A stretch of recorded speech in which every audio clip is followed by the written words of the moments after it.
බලමු මේ තාප සංක්‍රමණය කියන පාඩමේ ඊළඟ කොටස අපි මීට කලින් කතා කරා තාපයේ සංක්‍රමණය වීම කියලා කියන්නේ තාප ශක්තිය එක තැනක ඉඳලා තව තැනකට ගමන් කිරීමක්. ඒතර මේ තාප ශක්තිය එක තැනක ඉඳලා තව තැනකට ගමන් කරද්දී එයාට සිද්ධ වෙනවා විවිධ මාධ්‍යයන් හරහා ගමන් කරන්න. සමහරට වායුතය හරහා ගමන් කරන, තව වායු හරහා ගමන් කරන, ද්‍රව හරහා ගමන් කරන, එහෙම නැත්නම් ඝන මාධ්‍යයන් තුලින් ගමන් කරන්න සිද්ධ වෙනවා. මේ එක් මාධ්‍යයන් තුලින් තාපය එක තැනක ඉඳලා තවත් තැනකට ගමන් කිරෙද්දී එහෙම නැත්නම් සංක්‍රමණය වෙද්දී භාවිතා කරන ප්‍රධාන ක්‍රම තුනක් තියෙනවා. සංවහනය, සන්නායනය, විකිරණය. ඊට කලින් අපි සංවහනය කියන කොටස සම්පූර්ණයෙන්ම අවසන් කරලා තියෙන්නේ. ඒතකොට අපි දැන් තියෙන්නේ තාප සන්නායනය ගැන කතා කරන්නේ. එහෙනම් ඔයගොල්ලෝ දන්නවා තාප සන්නායනය ගැන කතා කරද්දී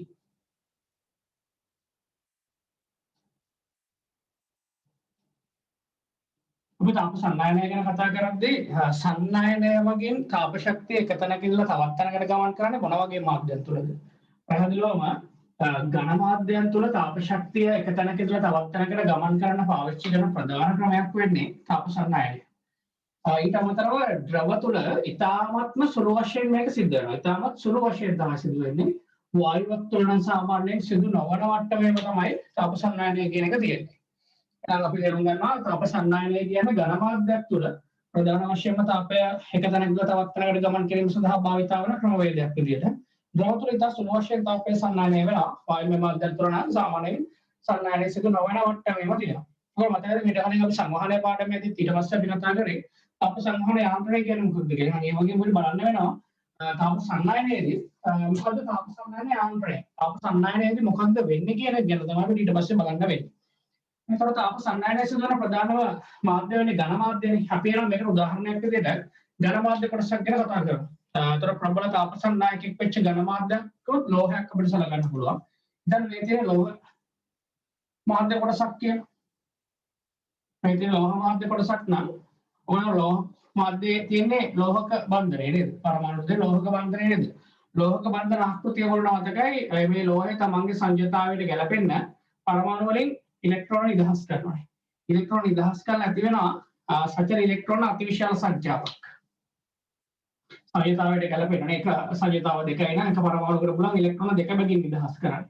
මෙන්න මේ නිදහස් වෙන ඉලෙක්ට්‍රෝන වලට ඔයාලා දන්නවා මේ මාධ්‍ය කොටස තුල හමුචලනය වීමේ හැකියාවක් තියෙනවා. ඒ සත්‍යම සචල ඉලෙක්ට්‍රෝන විශාල සංඛ්‍යාවක් චලනය වෙන්න පුළුවන් ඉලෙක්ට්‍රෝන විශාල සංඛ්‍යාවක් මේක දෙනවා කියලා. ඊට පස්සේ න්‍යෂ්ටි තියෙනවා.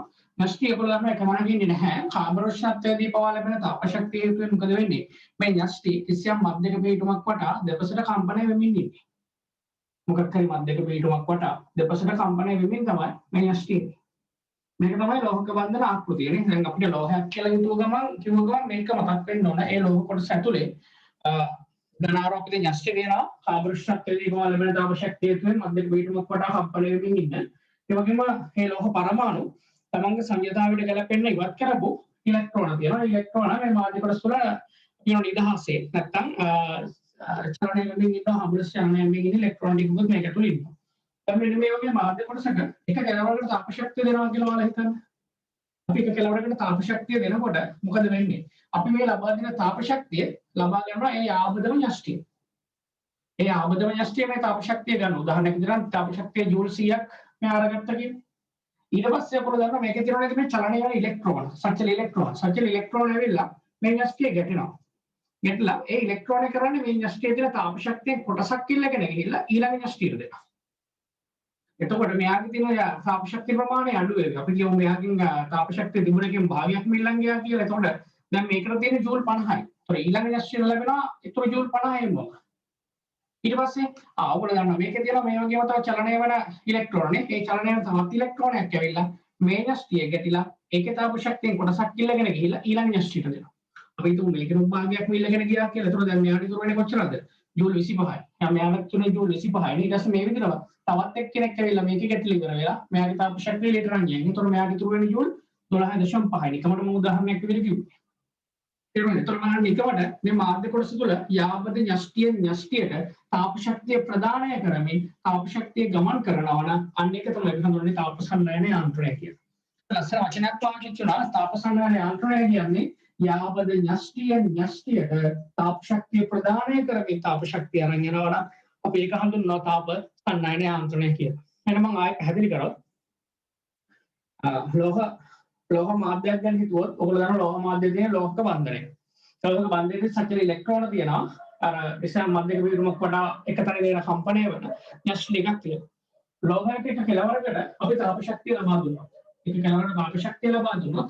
ඒ තාප ශක්තිය ලබා ගන්න ආසන්නයේම තියෙන න්‍යෂ්ටි. ඒ න්‍යෂ්ටියේ මේ තාප ශක්තිය අරගෙන තියාගන්න. දැන් කම්පන විස්තර වැඩි වෙවි තාප ශක්තිය ගත්ත නිසා. නමුත් මාධ්‍ය කොටස තුළ තියෙන සචල ඉලෙක්ට්‍රෝන. ඒ සචල ඉලෙක්ට්‍රෝන ඇවිල්ලා න්‍යෂ්ටිය ගැටෙනවා. ගැටිලා ඒ න්‍යෂ්ටිය තාප ශක්තියේ කොටසක් තාප ශක්තියේ කොටසක් අරගෙන ඊළඟ න්‍යෂ්ටියට ලබා දෙනවා. මේ විදිහට යාවත න්‍යෂ්ටියට තාප ශක්තිය ප්‍රදානය කරමින් නම් කිසියම් මාධ්‍ය කොටසක් තුළ තාප ශක්තිය ගමන් කරන්නේ අපි ඒකට කියනවා තාප සංඥායනය කියලා. right. ඒ වගේම මේකදී ඔයගොල්ලෝ දකින්න පුළුවන් තවත් සිදුවීමක් තියෙනවා. ඒකට මේ මාධ්‍ය කොටසක් කියලා ගත්තොත් මාධ්‍ය කොටසේ මෙතන එක හරස් කඩක් කියලා සලකන්න ඕගොල්ලෝ. මෙතන එක හරස් කඩක් කියලා සලකන්න. මෙතන තවත් හරස් කඩක් කියලා සලකන්න. මෙතන තවත් හරස් කඩක් කියලා සලකුවොත් ඔයගොල්ලෝ පේනවද මේ හරස් කඩේ න්‍යෂ්ටියේ තියෙන තාප ශක්තිය ජූල් 50යි. මේ හරස් කඩේ තියෙන න්‍යෂ්ටියේ තාප ශක්තිය ජූල් 25යි. මේ හරස් කඩේ තියෙන න්‍යෂ්ටියේ තාප ශක්තිය ජූල් 12.5යි. ඔයගොල්ලෝ දන්නවා මෙතන එනම් මේ හරස් කඩේ මෙතන කියපුවා පස්සේ මේ න්‍යෂ්ටිය අඩංගු වෙන හරස් කඩේ උෂ්ණත්වය θ1 නම් මේ හරස් කඩේ උෂ්ණත්වය θ2 නම් මේ හරස් කඩේ උෂ්ණත්වය θ3 නම් කවුද විශාල කවුද කුඩා කියන කොහොමද දන්නවා තාප ශක්තිය වැඩි කියන්නේ උෂ්ණත්වය වැඩි කොට පේනවද තාප සංඥායනය වෙනකොට සිද්ධ වෙන ලොකු දෙයක් තවත් විශේෂ දෙයක් තමයි මාධ්‍ය හරහා ගමන් කරනකොට එක් හරස් කඩ වල උෂ්ණත්වයන් එකිනෙකට අඩු වෙන විදිහට තමයි තියෙන්නේ. මම මතකද මේක නිසා තමයි නේ අර පොඩි කාලේදී ලෝක දණ්ඩක් අරගෙන එක කෙලවරකට තාප ශක්තිය සපයනකොට අනිත් කෙලවරෙන් අල්ලන් ඉන්න පුළුවන් වුණා. එක වෙලාවක් යනකම් අල්ලන් ඉන්න පුළුවන් වුණේ යාපද න්‍යෂ්ටිය තාප ශක්තිය ප්‍රදානය කරමින් ආපු නිසා. හැබැයි රත් කරපු කෙලවරට වඩා අල්ලන් ඉන්න කෙලවරේ උෂ්ණත්වය අඩු වුණා. ඒකට හේතුව මොකද යනකොට හරස් කරට උෂ්ණත්වයන් එන්න අඩු වෙන නිසා. මේක තමයි අපි හඳුන්වන්නේ තාප සංඥායන යාන්ත්‍රණය කියලා. එහෙනම් අපි දැන් නෝට් එක සම්පූර්ණ කරන් ඉමු. ඊට කලින් රූප සටහනක් තියෙනවා. පළවෙනිම රූප සටහන මේ විදිහට සම්පූර්ණ කරන් ඉමු. හරි. රූප සටහන සම්පූර්ණ කරගත්තා නේද? අපි දැන් බලමු. තාප සංඥායනය. ඝන මාධ්‍යයක් තුළ අපේ සංක්‍රමණය වීමේ ප්‍රධානතම ක්‍රමය වේ. ඝන මාධ්‍යයක් තුළ තාපයේ සංක්‍රමණය වීමේ ප්‍රධානතම ක්‍රමය වේ. සුළු වශයෙන් වාතය තුළද වාතය තුළ තාප සංක්‍රමණය සඳහා තාප සංඥායනය යොදා ගන්නා නමුත් වායුමය මාධ්‍යයක් තුළ තාප සංඥායනයක් සිදු නොවන තරම් වේ. තාප සංඥායන යාන්ත්‍රණය. ඒකට දාලා සම්පූර්ණයි නේ. ඝන මාධ්‍ය කොටස් වල පවතින්නේ ලෝහික බන්ධනය වේ. එනම් ලෝහ පරමාණු සංයතාවයට ගැලපෙන පරිදි ඉලෙක්ට්‍රෝන නිදහස් කර සචල ඉලෙක්ට්‍රෝන ඇති කරයි. සචල ඉලෙක්ට්‍රෝන ඇති කරයි. එමගින් සෑදෙන න්‍යෂ්ටි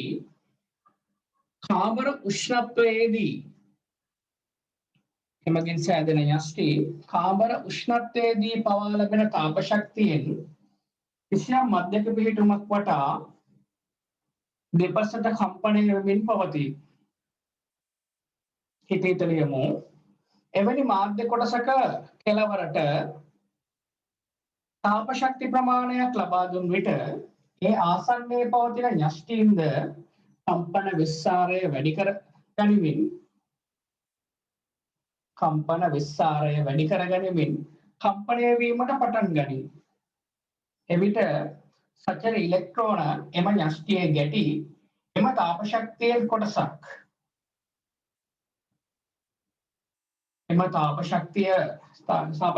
කොටසක් වෙනවා.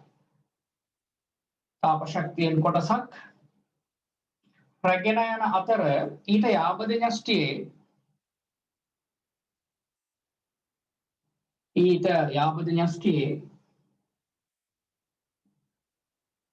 අපි මෙහෙම හදාගමු දෙතර මෙහෙම කම්පණය වීමට පටන් ගනී. එවිට සචල ඉලෙක්ට්‍රෝන එම න්‍යෂ්ටියේ ගැටි එහි පවතින තාප ශක්තියෙන් කොටසක් රැගෙන යන අතර එම ශක්තිය යාබද න්‍යෂ්ටියට ලබා දෙයි. මෙලෙස යාබද න්‍යෂ්ටියෙන් න්‍යෂ්ටියට තාප ශක්තිය ප්‍රදානය කරමින් තාපය ප්‍රදානය කරමින් මාධ්‍ය කොටසක් තුළ තාපය ගමන් කිරීම තාප සංඥායනය ලෙස හඳුන්වයි. මෙලෙස යාබද න්‍යෂ්ටියෙන් න්‍යෂ්ටියට තාපය ප්‍රදානය කරමින් මාධ්‍ය කොටසක් තුළ තාපය ගමන් කිරීම තාප සන්නයනය ලෙස හඳුන්වයි. අපි ඊට පස්සේ බලන්න හදනවා මේ වගේ මාධ්‍ය කොටසකට අපි මෙහෙම තාප ශක්තියක් ලබා දුන්නාම ඒ ලබා දෙන තාප ශක්තිය මොනවද වෙන්නේ? මොනවද කෙරෙන්නේ? අපි ඒක ගැන තමයි ඊළඟට බලන්න හදන්නේ. අපි දැන් බලමු මේ වගේ මාධ්‍ය කොටසක් තියෙනවා. මේ වගේ මාධ්‍ය කොටසකට තාප ශක්තිය ලබා දුන්නාම මේ ලබා දෙන තාප ශක්තියට මොකද වෙන්නේ? මෙන්න මම කිසියම් ඩෙල්ටා කියු කියලා තාප ශක්ති ප්‍රමාණයක් දෙනවා. ඔයගොල්ලෝ දැක්කා. තාප ශක්ති ප්‍රමාණයක් දුන්නාම මේ එක් හරස්කඩ මම මාක් කරලා තියෙන මේ හරස්කඩ වල තියෙන න්‍යෂ්ටිනේ. ඒ න්‍යෂ්ටි තාප ශක්තියක් තියාගෙන මම ඔයගොල්ලෝ වගේ කලින් උපසරහන් ඔයගොල්ලෝ දැක්කනේ. ජූල් 100 ජූල් 50 ජූල් 12.5 වගේ තියාගත්තා යාලා.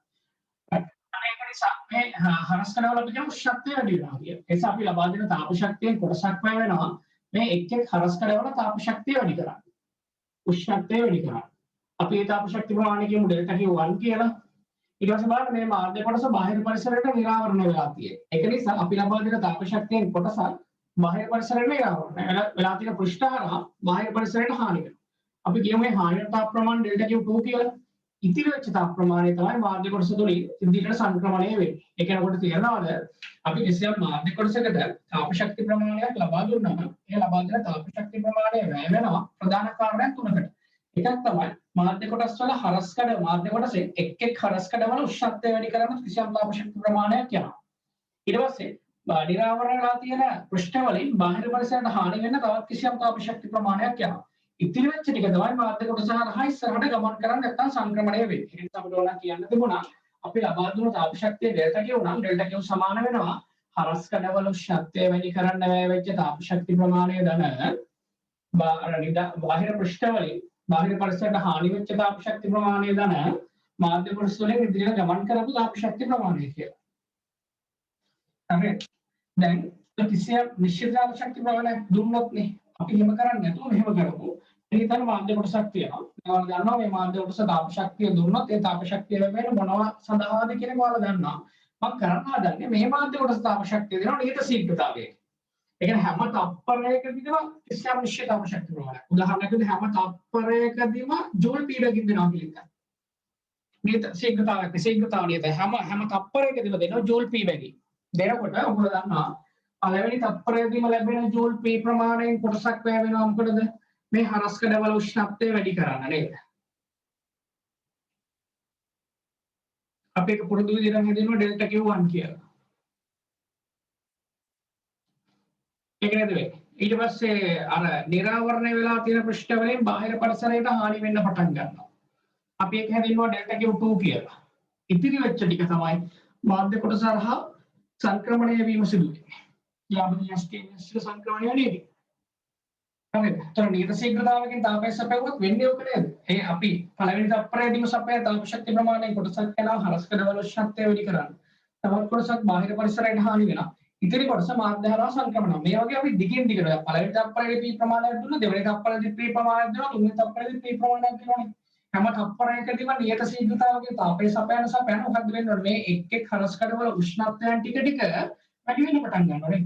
හරි. පළවෙනි තප්පරයේදී කිසියම් ජූල් ප්‍රමාණයක් ලැබෙනවා. ආයි දෙවෙනි තප්පරේ තවත් ජූල් ප්‍රමාණයක් ලැබෙනවා. තුන්වෙනි තප්පරේ තවත් ජූල් ප්‍රමාණයක් ලැබෙනවා. කියන්නේ මේ හරස්කඩේ උෂ්ණත්වය දෙන්න වැඩි වෙන පටන් ගන්නවා. ඒ වගේම තමයි මේ හරස්කඩේ උෂ්ණත්වය දෙන්න වැඩි වෙන පටන් ගන්නවා. මේ හරස්කඩේ උෂ්ණත්වය දෙන්න වැඩි වෙන පටන් ගන්නවානේ. මේ විදිහට මාධ්‍යයේ හැම හරස්කඩකම උෂ්ණත්වය ටිකින් ටික වැඩි වෙන පටන් ගන්නවා නේද? හැබැයි මේ හරස්කඩ වලට මේ හරස්කඩේ උෂ්ණත්වය අඩුයි. හැමතිස්සෙම මේ හරස්කඩ වලට මේ හරස්කඩේ උෂ්ණත්වය අඩුයි. ඒක පොඩි දැක්කම අපි දන්නේ නෝඩ එක පොලිසයි සිද්ධිය උනේ එහෙමනේ.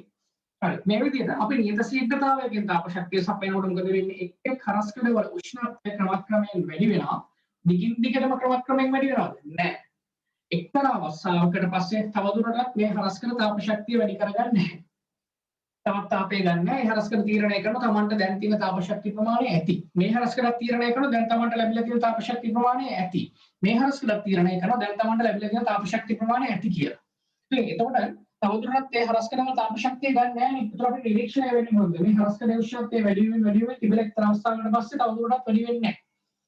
ඒ තාප ශක්තිය ලැබුණොත් වැඩි වෙන්නේ. මේ හරස්කඩ තවත් තාප ශක්තිය ගන්න නැත්නම් උෂ්ණත්වය වැඩි වෙන විදියක් නැහැ නේ. මේ උෂ්ණත්වය දෙන විදිහම හේතුව තියෙනවා. මේ හරස්කඩත් එහෙමයි මේ හරස්කඩත් එහෙමයි.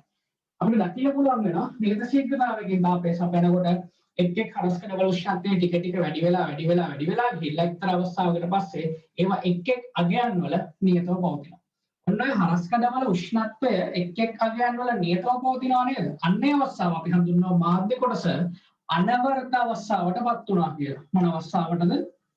අනවරත අවස්ථාවටපත් වුණා කියලා.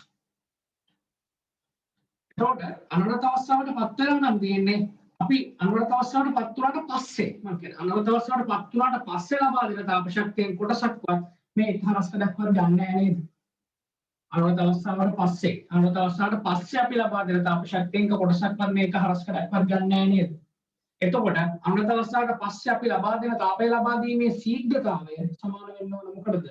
බාහිර පරිසරයට තාපය හානි වීමේ ශීඝ්‍රතාව ධන මාධ්‍ය කොටස් වලින් තාපය සංක්‍රමණය වීමේ ශීඝ්‍රතාවයට නේද? එහෙනම් අපි කියමුද එන්න දැන් බාහිර පරිසර තාපය හානි වීමේ ශීඝ්‍රතාව P2 කියලා තත්පරයට ජෝඩ. මාධ්‍ය කොටස් තුලින් තාපය සංක්‍රමණය වීමේ ශීඝ්‍රතාව අපි කියමු P3 කියලා තත්පරයට ජෝඩ.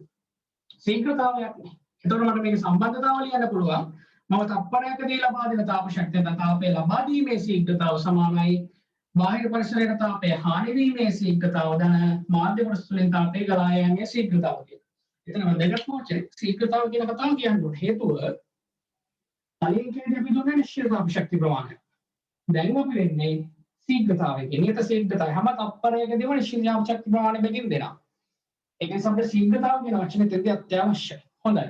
දැන් ගන්න මේ තියෙන්නේ ඔය විදිහට මේ ක්‍රමයට හැම තත්පරයකදීම නියත ශීඝ්‍රතාවකින් තාප ශක්තිය සපයලා අනවරත අවස්ථාවටපත් වෙච්ච මාධ්‍ය කොටසක් තියෙනවා. ඔයගොල්ලෝ දන්නවා අනවරත අවස්ථාවටපත් වෙලා නම් මේ හරස්කඩේ උෂ්ණත්වය නියතයි. මේ හරස්කඩේ උෂ්ණත්වය ඊට වඩා අඩු වගේක නියතයි. මේ හරස්කඩේ උෂ්ණත්වය ඊටත් වඩා අඩු වගේක නියතයි. තවදුරටත් උෂ්ණත්වය වැඩි වෙන්නේ නැහැ යාළගේ. එතකොට ඒ වගේම තමයි බාහිර පරිසරයට තාපය හානි වෙනවා මාධ්‍ය කොටස් වලින් තාපය සංක්‍රමණය වෙනවා. මම මේ මාධ්‍ය කොටස තාප පරිවර්ණය කරනවා.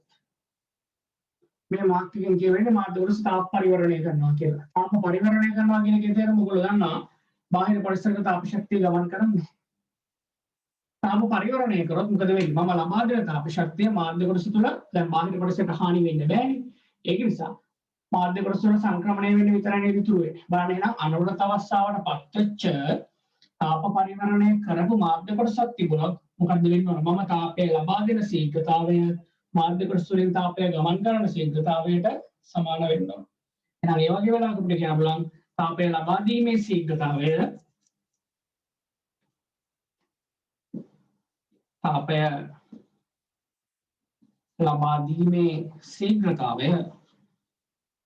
සමාන වෙන්න ඕන මාධ්‍ය කොටස තුලින්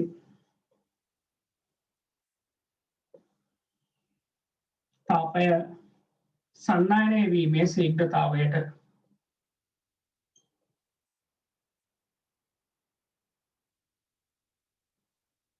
තේරුම් ගත්තද? මෙන්න මම ආපහු හිමීට එක සැරයක් කියන්න මොකක්ද උනේ කියන එක. අපි අරගත්තා කිසියම් මාධ්‍ය කොටසක්. හරි. කිසියම් මාධ්‍ය කොටසක් අරගෙන අපි මේ මාධ්‍ය කොටසට තාප ශක්ති ප්‍රමාණයක් ලබා දුන්නාම ඒ අපි ලබා දෙන තාප ශක්ති ප්‍රමාණය වැය වෙනවා ප්‍රධාන කාර්යයන් තුනකට. එකක් තමයි එක් හරස්කඩවල උෂ්ණත්වය වැඩි කරන කිසියම් තාප ශක්ති ප්‍රමාණයක් වැය වෙනවා. අනිත් තාප ශක්ති ප්‍රමාණය නිරාවරණය වෙලා තියෙන පෘෂ්ඨවලින් බාහිර පරිසරයට හානි වෙනවා. ඉතිරි වෙච්ච ටික තමයි මාධ්‍ය කොටස සඳහා සංක්‍රමණය වෙන්නේ. ඒක නිසා අපි කියනවා අපි ලබා දුන්නු තාප ශක්තිය සමාන වෙන්න ඕන හරස්කඩවල උෂ්ණත්වය වැඩි කරන වෙච්ච තාප ශක්තිය ධන. බාහිර පරිසරයට හානි වෙච්ච තාප ශක්තිය ධන. මාධ්‍ය කොටස වල සංක්‍රමණය වෙච්ච තාප ශක්තිය කියලා. හරි. ඕකනේ වෙන්නේ. අපි ඒක නිසා දැන් මෙහෙම කරනවා. නිශ්චිත තාප ශක්ති ප්‍රමාණයක් දෙන්නේ නැතුව නියත ශීඝ්‍රතාවයකින් තාප ශක්තිය සපයනවා. නියත ශීඝ්‍රතාවයකින් තාප ශක්තිය සපයනකොට මේ හැම හරස්කඩක්ම ඒ ලබා දෙන තාප ශක්තියෙන් කොටස ගන්න නිසා අපිට දකින්න පුළුවන් වෙනවා මුලදී එක් හරස්කඩවල උෂ්ණත්වය එන්න වැඩි වෙනවා. වැඩි වෙලා එක්තරා අවස්ථාවකදී අපි නිරීක්ෂණය කරනවා තවදුරටත් මේ උෂ්ණත්වය වැඩි වෙන්නේ නැතුව ඒ වැඩි වෙච්ච උපරිමග්ගයන් වල නියත වෙලා තියෙනවා. ඒ උෂ්ණත්වය තවදුරටත් වැඩි වෙන්නේ නැතුව ඒ උපරිමග්ගයන් වල නියත වෙලා තියෙනවා කියලා කියන්නේ ඒ හරස්කඩ තවදුරටත් තාප ශක්තිය ගන්න නැහැ කියන එකනේ. අන්න ඒ අවස්ථාව පිළිබඳව මාධ්‍ය කොටස මොන අවස්ථාවකටපත් වුණා කියලාද? අනවරත අවස්ථාවකටපත් වුණා කියලා. එහෙනම් අනවරත අවස්ථාවකටපත් වෙච්ච මාධ්‍ය කොටසක අපි තාප ශක්තිය සැපෙවුවට එක් හරස්කඩ තවදුරටත් තාප ශක්තිය ගන්නේ නැහැ. ඒ නිසා අපි තාපය සපයන ශීඝ්‍රතාවය වැය වෙනවා කාරණා දෙකකට. බාහිර පරිසරයට තාපය හානි වෙන ශීඝ්‍රතාවයටයි මාධ්‍ය කොටස තුලින් තාපය සංක්‍රමණය වෙන ශීඝ්‍රතාවය. ඒක නිසා අනවරත අවස්ථාවටපත් වුණාට පස්සේ මාධ්‍ය කොටසකට තාපය ලබා දෙන ශීඝ්‍රතාවය සමාන වෙන්න ඕන බාහිර පරිසරයට තාපය හානි වීමේ ශීඝ්‍රතාවය ධන මාධ්‍ය කොටස තුලින් තාපය ගමන් කිරීමේ ශීඝ්‍රතාවය. right මෙන්න මේ වගේ අනවරත අවස්ථාවටපත් වෙලා තියෙන මාධ්‍ය කොටසකට මාධ්‍ය කොටසක් කොහොම තාප පරිවර්ණය කරනවා. තාප පරිවර්ණය කරාම ඔයගොල්ලෝ දන්නවා බාහිර පරිසරයට තාපයට හානි වෙන්න බෑ. ඒක නිසා මම තාපය ලබා දෙන ශීඝ්‍රතාව සමාන වෙන්න ඕන මාධ්‍ය කොටස තුලින් තාපය ගමන් කිරීමේ ශීඝ්‍රතාවට. ඉතින් අපිට ලේසියෙම කියන්න තිබුණා ඒ නිසා අනවරත අවස්ථාවටපත් වෙච්ච තාප පරිවර්ණය කරව මාධ්‍ය කොටසක් නම් තියෙන්නේ ඒ මාධ්‍ය කොටසට තාපය ලබා දීමේ ශීඝ්‍රතාව සමාන වෙන්න ඕන මාධ්‍ය කොටස තුලින් තාපය ගමන් කිරීමේ ශීඝ්‍රතාවය. එහෙනම් ඉස්සෙල්ලාම ඔයාලා උතනින් පස්සට දකින්න පුළුවන් එක දෙක තුන රූප සටහන් තුනක් තියෙනවා. මේ රූප සටහන් තුන තමයි මේ තුන් දෙනා ඉන්න ඕන. ඒකෙන් තියෙන තිප්පේ ලියනවාට මේක ලියන්න පුළුවන් මේක ලියන්න පුළුවන්. ඊළඟ එක අපි ලියමු නෝට් එකත් එක්කම නේද? එහෙනම් අපි ඉස්සෙල්ලාම රූප සටහන් ටික සම්පූර්ණ කරන් ඉමු හරියට.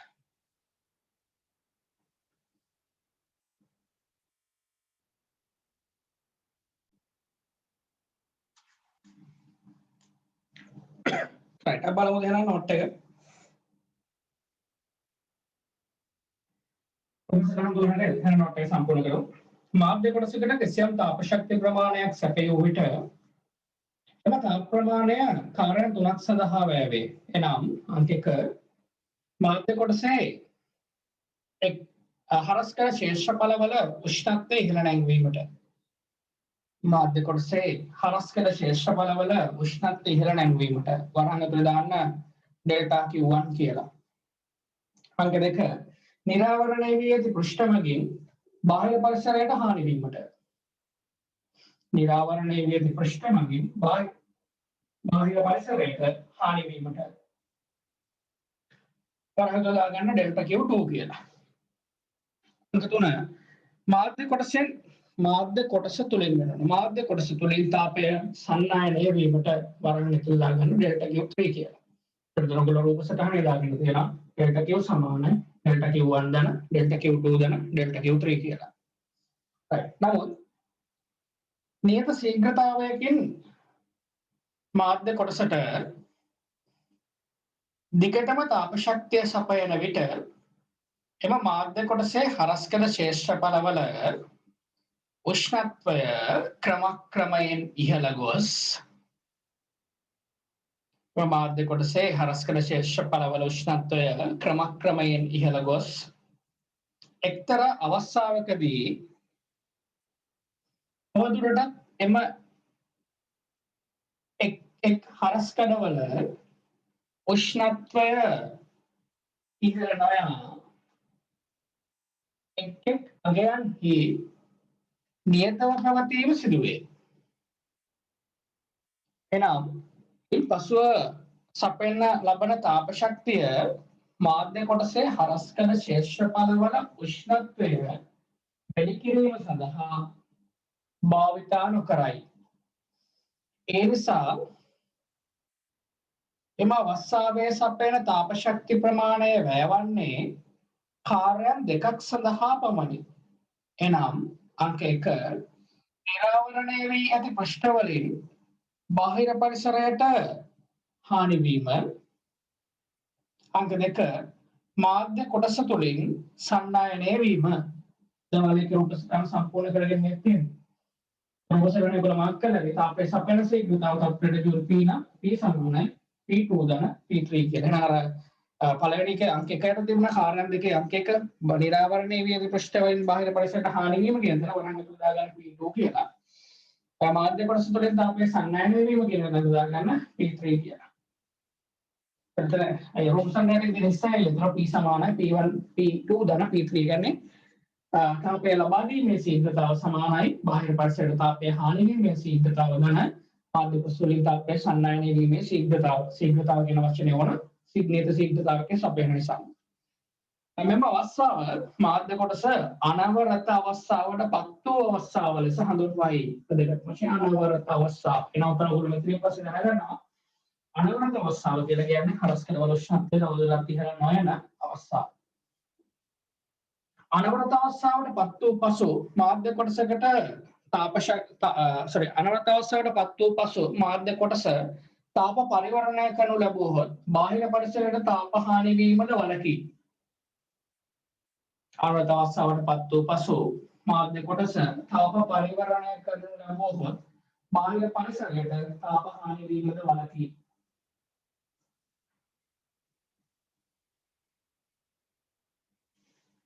එවිට මොකද වෙන්නේ?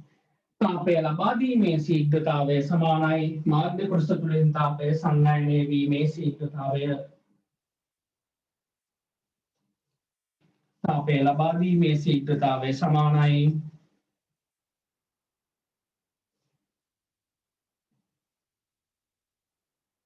මාධ්‍ය කොටස තුළින් තාපය සංනයනය වීමේ ශීඝ්‍රතාවය. ප්‍රොෆෙසර් අනත් සම්පූර්ණ කරලා නැත්තේ. එතන ඉස්සරේ ලියන දුන්නා නේද? P සමානයි P3. එහෙනම් තාපය ලබා දීමේ ශීඝ්‍රතාව සංනයනය වීමේ ශීඝ්‍රතාවට සමානයි ප්‍රොෆෙසර් අනත් යටින් ලියන්න. P සමානයි P3 කියලා එහා පැත්තේ කොටුවේ ලියන්න තිබුණා නේද? එවිට මොකද වෙන්නේ? තාපය ලබා දීමේ ශීඝ්‍රතාවය සමානයි මාධ්‍ය කොටස තුළින් තාපය සංනයනය වීමේ ශීඝ්‍රතාවය.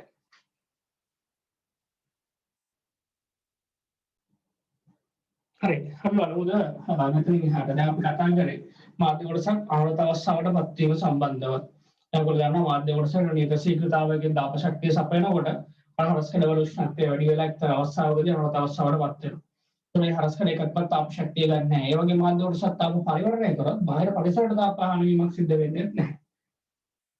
බාහිර පරිසරයට තාපය හානි වෙන්නේ නැතුව අනුරත අවස්ථාවටපත් වුණොත් විතරක් තාපය ලබා දෙන ශීඝ්‍රතාව මාධ්‍ය කොටසෙන් තාපය ගණන ශීඝ්‍රතාවයට සමාන වෙලා තමයි තියෙන්නේ. හරි අපි ඊට පස්සේ කතා කරන්න හදන්නේ බලන්න මේ අපිට මේ තියෙන තාප සන්නායක දණ්ඩක්.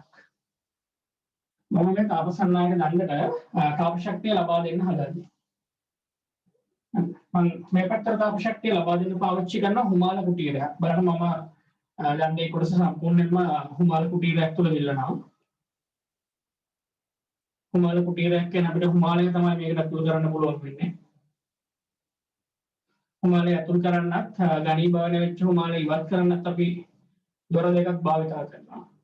එතකොට අපි හුමාලය අතුල් කරන්නේ මෙතනින්. එතකොට මේකේ හුමාලය කියන්නේ සෙල්සියස් අංශක 100 නේ සෙල්සියස් 100 හුමාලයේ සෙල්සියස් 100 හුමාලය තමයි තාපය ලබා දෙන්නේ දණ්ඩට. සෙල්සියස් 100 හුමාලයෙන් තාප මිතිය පාඩුවේදී ඔයගොල්ලෝ ඉගෙන ගත්තා. 100 හුමාලයෙන් තාප පිට වුණාම 100 ජලය වලටපත් වෙනවා. 100 ජලය ටික මේකට වැඩිලා එතන ඉවත් වෙලා යනවා. ඒ නිසා සාමාන්‍යයෙන් අපි මේකට පාවිච්චි කරනවා බිහිදොර කියලා. මේකට පාවිච්චි කරනවා ඇද්දොර කියලා. එතකොට මේ පැත්ත සෙල්සියස් 100 අපිට දිගින් දිව තාප ශක්තිය වුණා අපිට දන්නේ මේකේ ලවඩ උෂ්ණත්වය හැමතිස්සම සෙල්සියස් 100 තියා ගන්න පුළුවන්. ඔය එහා පැත්ත සම්පූර්ණයෙන්ම අයිස් සහිත භාජනයක් තුල ඉන්නවා. ඕලෙන් එක එහා පැත්තම සම්පූර්ණ අයිස් කට සහිත භාජනයක් තුල ඉන්නවා. මේ විදිහට. तो यहाँ पर तक लग रहा है जिससे मुश्किल सेल्सियस अंश का बिंदु है मट एक साधारण दीवन आइस है रावण तो गिल्ल लगे दीवन आइस तो गिल्ल लगे इधर मे 10 सेल्सियस है 10 सेल्सियस बिंदु है नोड़ा मैं माध्य वस्तुओं में पत्र ताप शक्ति गमन करने पटांगनी बेनी हम सप्पारी के लिए ताप शक्ति सपेने सा मैं माध्य वस्तु संबंधित ना खाली कथा कराओगे मेरे टिक हरस कर दिया मैं हरस कर उष्णते टिक वेडिगला एक्टर अवस्था अगर पास तवदुरडा වැඩි වෙන්නේ නැති අවස්ථාවකටපත් වෙනවා. අපි කියමු අන්‍ය අවස්ථාවට තමයි දැන් මේකපත් වෙලා ඉන්නේ කියලා. ඒ කියන්නේ මොන අවස්ථාවකද? අනවරත අවස්ථාවකටපත් වෙලා ඉන්නවා කියලා. මම කරන්නේ මෙන්න මේ අනවරත අවස්ථාවකටපත් වෙලා තියෙන තාප පරිවර්තනය කරපු නැති මෙන්න මේ මාධ්‍ය කොටසේ හරහා මේක හරහා මනින දුරත් එක්ක මෙයාගේ උෂ්ණත්වය කොහොමද වෙනස් වෙන්නේ කියලා ප්‍රස්තාරයක් කරන්න. මේ පැත්ත මම ගන්නේ දිග. මේ පැත්තට දිග, මේ පැත්තට උෂ්ණත්වය.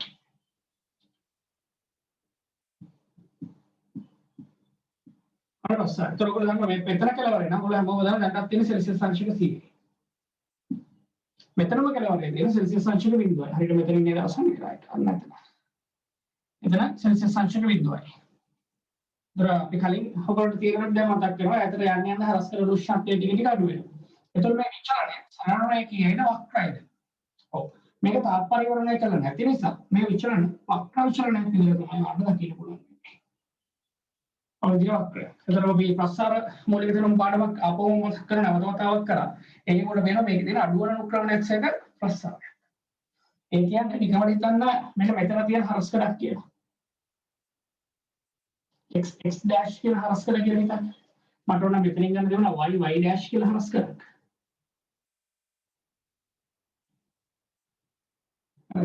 x dash හරස්කඩ කියලා කියන්නේ මෙතන මනින දිග. මෙතන මේ දක්වා තියෙන දිග. හරිද? අපි නිකන් ගත්තොත් මෙතන තියෙන දිග L1 එතන තියෙන දිග L1 දිගක් කියලා ඔයගොල්ලෝ හිතන්නේ නේද? එතන තියෙන දිග L1 දිගක් කියලා හිතන්නේ. එතකොට ප්‍රස්ථාරයේ දිගක්ෂය L1 කියන තැන තියෙන්නේ ඔය x dash කියන හරස්කඩ නේද? නිකන් හිතන්න මෙතන ඉඳලා මෙතෙන්ට තියෙන දිග L2 කියලා. එතකොට ප්‍රස්ථාරය වලට L2 කියලා හම්බෙන තැන තියෙන්නේ y dash කියන හරස්කඩ. ප්‍රස්ථාරවල තියෙනවනේ. මට ඉස්සෙල්ලාම මොන වෙනවද දැනගන්න ඕගොල්ලෝ කියන්න මේ අපි අද ප්‍රස්ථාරයේ අනුක්‍රමණය ලැබෙන්නේ මොකක්ද? ඔයගොල්ලෝ දන්නවා මේ ප්‍රස්ථාරයේ කිසියම් ලක්ෂයක අනුක්‍රමණය කියලා කියන්නේ මම මෙතන L1 දැනීම අරගන්න. එතන L1 ස්ථානයේ අනුරූප අනුක්‍රමණය කියලා කියන්නේ මේ x dash හරස්කඩේ මොකක් කෝදයක්. මොකක්ද ලැබෙන්නේ? ඒක තමයි බලන්න යන්නේ. එහෙනම් මම මෙන්න මේ අදාළ ලක්ෂණ අඳින්න ඕන ස්පර්ශකයක් නේද? ඇඳලා මේ ස්පර්ශකයේ අනුක්‍රමණය නේද හොයන්න ඕන. ස්පර්ශකයේ අනුක්‍රමණය හරිය මම මේ විදිහට තෝරගන්න ඕන. ඒකට අදාළව තියෙන ස්ථාන දෙකක් නේ. මම වෙන පාටකින් කරන්න ෆෝල්ඩර් බලන්න ලේසි වෙන්න.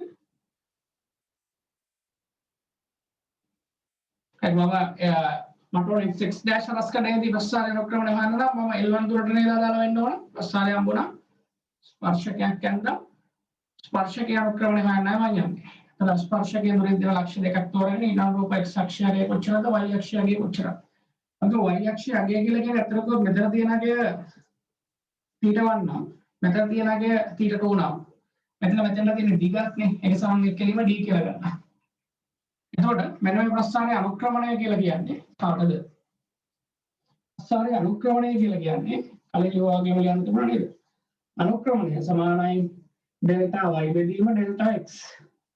ප්‍රස්ථාරයේ අනුක්‍රමණය සමානයි delta y කියලා කියන්නේ θ1 වෙන θ2 බෙදීම delta x කියන්නේ d. එහෙනම් අපිට පේනවද මේ ප්‍රස්ථාරයේ අනුක්‍රමණය කියන්නේ උෂ්ණත්ව වෙනසක් බෙදීම දිග. ඔයගොල්ලෝ අහලා තියෙනවා වෙනසක් බෙදීම දිග කියන්නේ කාටද? අනුක්‍රමණයකට. මේ උෂ්ණත්ව වෙනසක් දිගකින් බෙදුනොත් ලැබෙන්නේ කවුද? උෂ්ණත්ව අනුක්‍රමණය. කියන්නේ ප්‍රස්ථාරයේ අනුක්‍රමණය කාටද සමාන? උෂ්ණත්ව අනුක්‍රමණයටයි සමාන වෙන්නේ. දැන් තේම භාෂාවෙන් කියන්නේ L1 දුරකදී ප්‍රස්ථාරයේ අනුක්‍රමණය කියලා කියන්නේ x dash හරස්කඩේ උෂ්ණත්ව අනුක්‍රමණයට. එහෙනම් L2 දුරකදී ප්‍රස්ථාරයේ බෑවුම හිවත් අනුක්‍රමණය කියන්නේ කාටද? L2 දුරකදී ඔබට හම්බෙන්නේ මොන හරස්කඩද? y dash හරස්කඩ. එහෙනම් මෙතන බෑවුම කියලා කියන්නේ මෙතන ප්‍රස්ථාර අනුක්‍රමණය m1 මෙතන ප්‍රස්ථාර අනුක්‍රමණය m2 නම් කොට වෙනවා m1 ට වඩා m2 අඩුයි. y dash හරස්කඩේ උෂ්ණත්ව අනුක්‍රමණය කියන්නේ ප්‍රස්ථාරයේ අනුක්‍රමණය. ඒකට පේනවා උෂ්ණත්වයේ වැඩි පැත්තේ ඉඳලා උෂ්ණත්වයේ අඩු පැත්තට යනකොට එක් හරස්කඩවල උෂ්ණත්ව අනුක්‍රමණයන් ක්‍රමයෙන් අඩු වෙන බව. ඒ බෑවුමෙන් අඩු වෙනවා ප්‍රස්ථාර අනුක්‍රමණය අඩු වෙනවා කියන්නේ උෂ්ණත්ව අනුක්‍රමණය ක්‍රමයෙන් අඩු වෙනවා කියන එක නේද? ඒතර මේ ප්‍රස්ථාරය මම හිතනවා ඔයාලට දකින්න පුළුවන් වැදගත් කරුණු කීපයක් තියෙනවා. හරි. වැදගත් කරුණු දෙකක් මම හිතනවා ඔයාලට මේ ප්‍රස්ථාරය බලා ගන්න පුළුවන්කමක් තියෙනවා. එකක් තමයි අනවරත අවස්ථාවට පත්වෙච්ච තාප පරිවර්තනය නොකරපු මාධ්‍ය කොටසක මනින දිගත් එක්ක උෂ්ණත්ව විචලනය නියත අනුක්‍රමණයක් නෙමෙයි තියෙන්නේ අඩු අනුක්‍රමණයක් සහිත ප්‍රස්ථාරය. එවැනි උෂ්ණත්වයේ වැඩි කෙලවරේ ඉඳලා උෂ්ණත්වයේ අඩු කෙලවරට යනකොට එක් හරස්කඩවල උෂ්ණත්ව අනුක්‍රමණයන් එකිනෙක ක්‍රමයෙන් අඩු වෙනවා. මේක තමයි මේ ප්‍රස්ථාරයෙන් දකින්න පුළුවන් වැදගත් නිරීක්ෂණ දෙක වෙයි. එහෙනම් දැන් මොකක්ද කරන්න ඕනේ? මේ රූප සටහනයි මේ ප්‍රස්ථාරයයි ඉතාමත් නිවැරදිව කියුට් එකේ සටහන් කරගෙන ඉමු. ඊට පස්සේ වීඩියෝ එක ප්ලේ කරලා නෝට් එක ලියා ගන්න.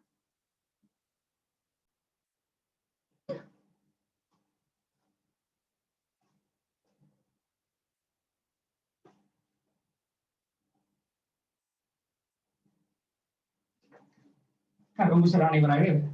අපි නම් නෝට් එක ලියමුද? මාත්‍රාවක් විදිහට අපිට හම්බෙන්නේ අනවතවස්සවට වූ තාප පරිවර්තනය නොකරන ලද දණ්ඩක් කරහා මයින් ලබන දුරට එදිරිව එක් එක් හරස්කඩවල උෂ්ණත්වය වෙනස් වන ආකාරය. දැන් තේරෙන්නේ නැතිනේ අර ප්‍රශ්න මූලික දැනුම පාඩම කොච්චර අවශ්‍ය වෙනවද කියලා. ඒක මම ඒක නිසා පොගේ දවසක ආපහු දාලා තිබුණා ෆ්‍රී chance එකක් YouTube වීඩියෝ ටික ආපහු අරගෙන සම්පූර්ණ කරගන්න. කවුරු කෙනෙක් ආපහු මේ ප්‍රශ්න අරගෙන ඕන කියලා හිතන කෙනෙක් ඉන්නවනම් ආපහු පොඩ්ඩක් මට කෝල් එකක් දෙන්න. මම පොඩි ප්‍රශ්නයක් ආපහු හදලා දෙන්නම්. ප්‍රසාරයේ අනුක්‍රමණය වගේ ලැබෙනුයේ. අතර පැත්තකින් මේ ටිකත් ලියාගත්ත නේද? දත්ත සියල්ලම ලියාගත්ත එකක් ලියගෙන ඉන්න. ඒකෙන් අපි ගන්නේ ප්‍රසාර අනුක්‍රමණය ලැබෙන්නේ උෂ්ණත්ව අනුක්‍රමණය. ප්‍රසාරයේ අනුක්‍රමණයෙන් ලැබෙනුයේ එම හරස් කඩේ උෂ්ණත්ව අනුක්‍රමණයයි. එම හරස් කඩේ උෂ්ණත්ව අනුක්‍රමණයයි. ප්‍රසාරයේ වක්‍රයක් නිසා පැහැදිලි වන්නේ අන්තික කරුණ එක් එක් හරස්කඩ උෂ්ණත්ව අනුක්‍රමණයන් එකිනෙකට වෙනස් අගයන් ගන්නා බවයි. මොකද හැම හරස්කඩයේම උෂ්ණත්ව අනුක්‍රමණයක සමාන වුණා නම් ප්‍රස්ථාරයේ බෑවුම් එක සමාන වෙන්න ඕනේ. බෑවුම් එක සමාන වුණා නම් ප්‍රස්ථාරයේ සරල රේඛාවක් වෙන්න ඕන නේද? ඒ අපිට මේකෙන් පේන ප්‍රස්ථාරයේ වක්‍රයක් වෙලා තියෙන නිසා අපිට පේනවා එක් එක් හරස්කඩවල උෂ්ණත්ව අනුක්‍රමණය එකිනෙකට වෙනස් අගයක් තියෙනවා. ඒ වගේම තමයි උෂ්ණත්වයේ වැඩි කෙලවරේ ඉඳලා උෂ්ණත්වය අඩු කෙලවරට යනකොට උෂ්ණත්ව අනුක්‍රමණ ක්‍රමක්‍රමයෙන් අඩු වෙනවා කියලාත් අපිට පේනවා. උෂ්ණත්වය වැඩි කෙලවරේ සිට උෂ්ණත්වය අඩු කෙලවරට ගමන් ගන්නා විට උෂ්ණත්ව අනුක්‍රමණය ක්‍රමක්‍රමයෙන් අඩු වේ. ක්‍රමක්‍රමයෙන් අඩු වේ. දැන් අපි ඊළඟට කරන්න හදන්නේ මෙහෙම දෙයක්. දැන් මේ තියෙන්නේ අනන්ත අවස්ථාවට පත්වෙච්ච තාප පරිවර්තනය කරපු නැති දණ්ඩක්නේ. අපි මේ දණ්ඩ ඊළඟ අවස්ථාවේ තාප පරිවර්තනය කරන්නයි හදන්නේ. අපි බලමු තාප පරිවර්තනය කරලා එතකොට ප්‍රශ්නය මොන වගේ වෙනවද? මම හින්ට් එකක් දෙන්නම් මේ ඔයාලට දැන් හිතා ගන්න පුළුවන්. තාප පරිවර්තනය කරාම අනන්ත අවස්ථාවට පත් වෙලා නම් එක් එක් හරස්කඩවල උෂ්ණත්ව අනුක්‍රමණයන් එකිනෙකට වෙනස් වෙන්නේ නැතුව ඒ හැම එකක්ම එක සමාන අගයක් බවට පත් වෙනවා. දැන් හින්ට් එක ලැබුණා නේද? දැන් ප්‍රශ්නේ මොන වගේ වෙන්න ඕනද කියලා. උෂ්ණත්ව අනුක්‍රමණ හැම එකක්ම එක සමාන වෙනවා නම් ප්‍රස්ථාරය අනුක්‍රමණත් හැමතැනකම එක සමාන වෙන්න ඕනේ හේතුව අපි මේ දු ප්‍රස්ථාරය අනුක්‍රමණය කියන උෂ්ණත්ව අනුක්‍රමණයනේ. එහෙනම් ප්‍රස්ථාරය අනුක්‍රමණය හැමතැනකම සමාන වෙන ප්‍රස්ථාරය මොන රේඛාවක් වෙන්න ඕනද? සරල රේඛාවක් වෙන්න ඕනේ. එහෙනම් මම මේ ඉස්සෙල්ලාම රූප සටහනේ අන්න මෙනවා තාප පරිවර්තනය කරන් ඉන්නවා. ආරම්භන දෙවෙනි රූප සටහන අපෝ සම්පූර්ණ කරන්න ඕන මුලින්දලම. එන්න දණ්ඩ සම්පූර්ණයෙන් මම තාප පරිවර්තනය කරා. දැන් බලන්න එහෙනම් වෙනස් වීම කොහොමද කියලා උෂ්ණත්වය වැඩි කෙලවර සෙල්සියස් 100 අනිත් කෙලවර සෙල්සියස් බිඳුවේ මේ වෙලාවේ තියෙන්නේ. එතකොට විචලනය මේ වගේ පොඩ්ඩක් තියෙන පුළුවන්කමක් තියෙනවා. හැම හරස්කඩකම L1 කියන්නේ අවස්ථාව කියන්නේ xx dash හරස්කඩය අනුක්‍රමණය yy dash හරස්කඩය අනුක්‍රමණ ඔක්කොම එක සමානයි.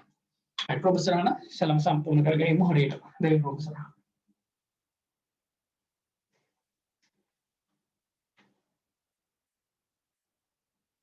ප්‍රොෆෙසර්ණ සම්පූර්ණ කරන් මෙහෙම ප්‍රස්ථාරණුව පැහැදිලි වන්නේ ප්‍රස්ථාරය සරල රේඛාවක් නිසා දණ්ඩේ සෑම හරස්කඩකටම සෑම හරස්කඩකම වෙන්න ඕන සෑම හරස්කඩකම උෂ්ණත්ව අනුක්‍රමණය එක සමාන අගයක් ගන්නා බව වේ. උෂ්ණත්ව අනුක්‍රමණය එක සමාන අගයක් ගන්නා බව වේ. අර මම ඊට කලින් ඔයාලට කියන්න හිටියේ නමුත් මට ඒක කියන්න අවශ්‍යුණා. මම පුළුවන් නම් මෙහෙම දෙයක් කරගන්න ආපහු ඉඩක් ලැබෙන වෙලාවක මේ PDF ෆයිල් ටික ඔයාලා ගාව තියෙන නිසා තව පුළුවන් නම් ඒක print out එකක් දාලා තියාගන්න. අත මෙතනින් ඉස්සරහට print කරලා ටියුට් හැම එකම එක print out එකක් කරන් ෆොටෝකෝපි එකක් ළඟ තියාගන්න. මොකද මම මේ තියෙන කොටස ඔයගොල්ලන්ට තව මාස දෙකකින් විතර බලන්න දෙන්නම් ආයේ. තේරුණාද? එතකොට ඔයගොල්ලන්ට ආපහු තව මේ තියරි ටික මේක ලියනකොට හොඳට මේක මතකෙ හිටිවි පන්ති හිටියා වගේම. අය ගණන් ටික වෙනස් විදිහ ගණන් ටිකක් හදමු දෙවෙනි වතාවට. මම හිතන්නේ ඒක තමයි හොඳම රිවිෂන් එක වෙන්නේ.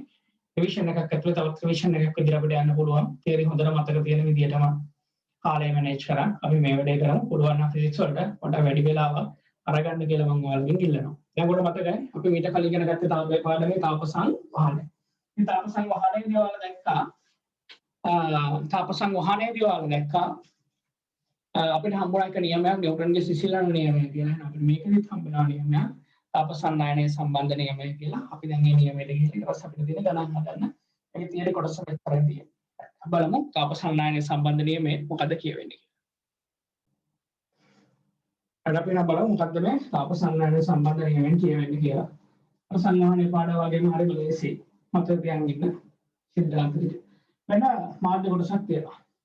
අපි හිතමු මේ මාධ්‍ය කොටස අනුරත අවස්ථාවට පත් වෙලා තියෙනවා. අනුරත අවස්ථාවට පත් කරනවා අපිට දන්නවා. දිගින් දිගටම නිදර්ශන සිද්ධාන්තයේ තාප ශක්තිය සපයන්න ඕනේ.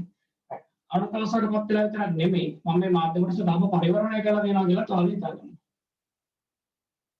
තාම පරිවර්තනය කරලා තියෙනවා. එහෙනම් දැන් ඔයගොල්ලෝ දන්නවා තාපය ලබා දීමේ ශීඝ්‍රතාව සමාන වෙනවා මාධ්‍ය කොටස වලින් තාපය ගලා යාමේ ශීඝ්‍රතාවයට. මම මේ මාධ්‍ය කොටසේ මෙන්න මෙතන ඉඳලා හරස් කොටක් සලකන්න x dash කියලා. මෙතන තවත් හරස් කොටක් මොකක් සලකන්න y dash කියලා. හරස් කොටක්. මේ හරස් කොටවල් දෙක අතර දිග අපි සලකමු l කියලා d කියලා. මේ හරස් කොටවල් දෙක අතර පරතරය සිම්පල් d කියලා අපි සලකමු. එතකොට තාප ශක්තිය දෙන මේ කොටස නේද? තාප ශක්තිය දෙන දිශාවට තාප ශක්තිය ගමන් කරන දිශාවට ලම්බකව තියෙන ශේෂ්ඨඵලය. හරිද? දැන් තාප ශක්තිය ගමන් කරන දිශාවට ලම්බකව තියෙන ශේෂ්ඨඵලය අපි කැපිටල් A කියලා හිතමු. හරිද? දැන් මේ අනුරතවස්තර පත්‍ය මාධ්‍ය කොටස. දැන් මේ අපේ තාප ශක්තිය ගමන් කරනවානේ. අපි කියමු මේ හරස්ක දේව ශක්තිය θ1 මේ හරස්ක දේව ශක්තිය θ2 θ1ට වඩා θ2 උඩයි. එහෙම කිව්ව ගමන් පුරුද්දක් තියාගන්න මාධ්‍ය කොටස වල තාපය ගන්න පැත්ත මාක් කරගන්න මේ විදිහට. ඇයි හේතුව? තාපය ගමන් කරන හැම තිස්සෙම උෂ්ණත්වය වැඩි තැනක ඉඳලා උෂ්ණත්වය අඩු තැනකට කියලා. මේ නෝට් එකේ බලන්න පළවෙනි පටන් ගත්ත තමයි ලියලා තියෙන්නේ. එතකොට අපි කියමුද සිම්පල් t කාලයකදී ගලාගෙන ගියපු තාප ප්‍රමාණය q. ඒතකොට t කියන්නේ කාලය q කියන්නේ t කාලයේදී ගලාගෙන ගිය තාප ප්‍රමාණය නම් ඔයාලට කියන්න පුළුවන් මම අහන දේවල් වලට උත්තර. q බෙදීම t කියන්නේ කාටද? q බෙදීම t කියලා කියන්නේ තාපය ගලා යාමේ ශීඝ්‍රතාවයට නේද? එතකොට θ1 වෙන θ2 බෙදීම d කියන්නේ කාටද? හරිලෙසි. θ1 වෙන θ2 කියන්නේ උෂ්ණත්ව වෙනස. දිගෙම දුරනම් මෙයාට තමයි කිව්වේ උෂ්ණත්ව අනුක්‍රමණය කියලා. උෂ්ණත්ව අනුක්‍රමණය. right. මම එනම් මෙන්න තාප සන්නායනයේ සම්බන්ධ නියමය මොකක්ද කියවෙන්නේ කියලා ඔයාලට කියන්නම්. තාප සන්නායනයේ සම්බන්ධ නියමයෙන් කියවෙන්නේ මෙන්න මේ කතාව. මෙන්න මේ වගේ මාධ්‍ය කොටසක. ඒ කියන්නේ තාප පරිවර්තනය කරපු අනවරත අවස්ථාවටපත් වෙච්ච මාධ්‍ය කොටසක් තුලින් තාපය ගලා යන ශීඝ්‍රතාව. තාපය ගලා යන ශීඝ්‍රතාව කියලා කියන්නේ q බෙදීම t. තාපය ගලා යන ශීඝ්‍රතාව අනුලෝමව සමානුපාතික වෙනවලු ඒ මාධ්‍ය කොටසේ උෂ්ණත්ව අනුක්‍රමණයට. ඒ වගේම අනුලෝමව සමානුපාතික වෙනවලු හරස්කඩ ශේෂ්ඨඵලයට. ඉතින් කලින්ම ගේමයි මට කියන්න තියෙන අපරාධේ සමානුපාතිකතා දෙකක් තුලින්නේ නේ. මේ දෙන්නම එක සමානුපාතිකතාවක් තුල දාලා ලියවනම් හරි q බෙදීම t සමානුපාතිකයි ඒ වතාවක් θ1 වෙන θ2 බෙදීම d කියලා.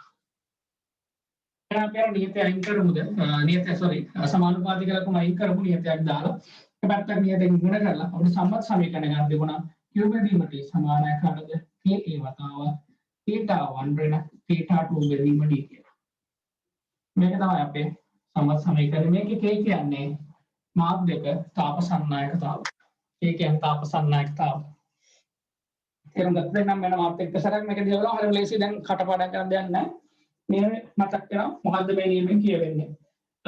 අනුරත අවස්ථාවටපත් වෙලා තියෙන තාප පරිවර්තනය කරන ලද මාධ්‍ය කොටසක් තුළින් තාපය ගලා යාමේ ශීඝ්‍රතාව මාධ්‍ය කොටසේ උෂ්ණත්ව අනුක්‍රමණයට හරස්කඩ ශේෂ්ඨඵලයට අනුලෝමව සමානුපාතික වේ. අපි ආශ්‍රයෙන් ගත්ත සමීකරණ. අපි ඊට පස්සේ මේ සමීකරණය ගණන් හදා. කොච්චර සරලද බලන්න. ඒ සිද්ධාන්තය. ඉස්සර පළවෙනි දවසේ රූප සරණ ඉස්සෙල්ලා හඳරම සම්පූර්ණ කරන් ඉමුද? රූප සරණ විතරක් සිදු දත්ත සයි.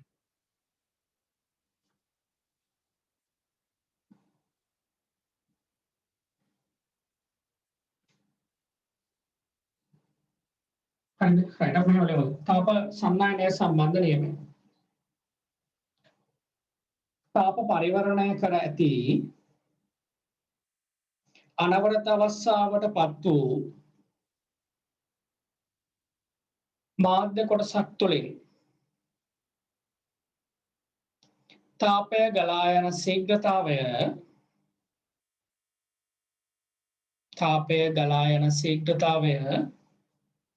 එම මාධ්‍ය කොටසේ හරස් කළ ක්ෂේත්‍රඵලයට මාධ්‍ය කොටසේ උෂ්ණත්ව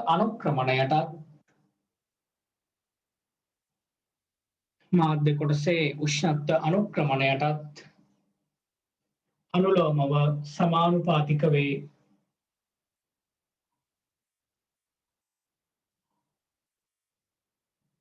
තාප පරිවර්තනය කරන ලද මාධ්‍ය කොටසක් තුළින් සිම්පල් T කාලයකදී කැපිටල් Q නම් තාප ප්‍රමාණයක් ගලා යන්නේ එයිද? එම මාධ්‍ය කොටසේ හරස් කළ ක්ෂේත්‍රඵලය කැපිටල් A යයිද සිතමු. මාධ්‍ය කොටසේ එකිනෙකට සිම්පල් D පරතරයකින් පවතින x dash සහ y dash නම් හරස්කඩ දෙකක උෂ්ණත්වයන් පිළිවෙලින් θ1 සහ θ2 යයිද නම් වරහන් ඇතුළේ දාගන්න θ1 විශාලයි θ2 කුඩායි කියන සංකේතය. මාධ්‍ය කොටස තුළින් තාපය ගලා යාමේ ශීඝ්‍රතාවය සමානයි කාටද? Q බෙදීම T. හරස්කඩ දෙකේ උෂ්ණත්ව අනුක්‍රමණය සමානයි කාටද? θ1 ඍණ θ2 බෙදීම D. තාප සන්නායනයේ සම්බන්ධ නියමය අනුව පළවෙනි ඉස්සරහට යනවා තාපය ගලා යාමේ ශීඝ්‍රතාව සමානුපාතිකයි උෂ්ණත්ව අනුක්‍රමණයට. Q බෙදීම T සමානුපාතිකයි θ1 ඍණ θ2 බෙදීම D. දෙවෙනි එකෙන් දාන්න පුළුවන් ඒ වගේම සමානුපාතිකයි හරස්කඩ ක්ෂේත්‍රඵලයටත් නේද තාපය ගලා යාමේ ශීඝ්‍රතාව. ඕන පුළුවන් ඊළඟ පේළියකින් ඊළඟ පේළියක් නම් ඉඩ දීලා නැහැ නේද? ඊළඟ පේළියකින් මේ දෙන්න එකම සමානුපාතිකතාවක් උඩ දාලා ලියා ගන්න ඉඩ තියෙන තැනකින් ඊට පස්සේ කොටුවට උඩ දාගන්න සමත් සමීකරණේ Q බෙදීම T සමානයි K A වතාවක් θ1 ඍණ θ2 බෙදීම D.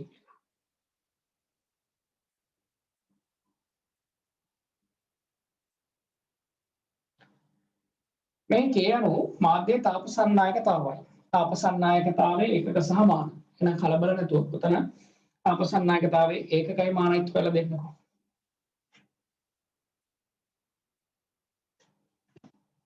අර මොකද මම හදන්න කලින් ඔයාලා හදන්න.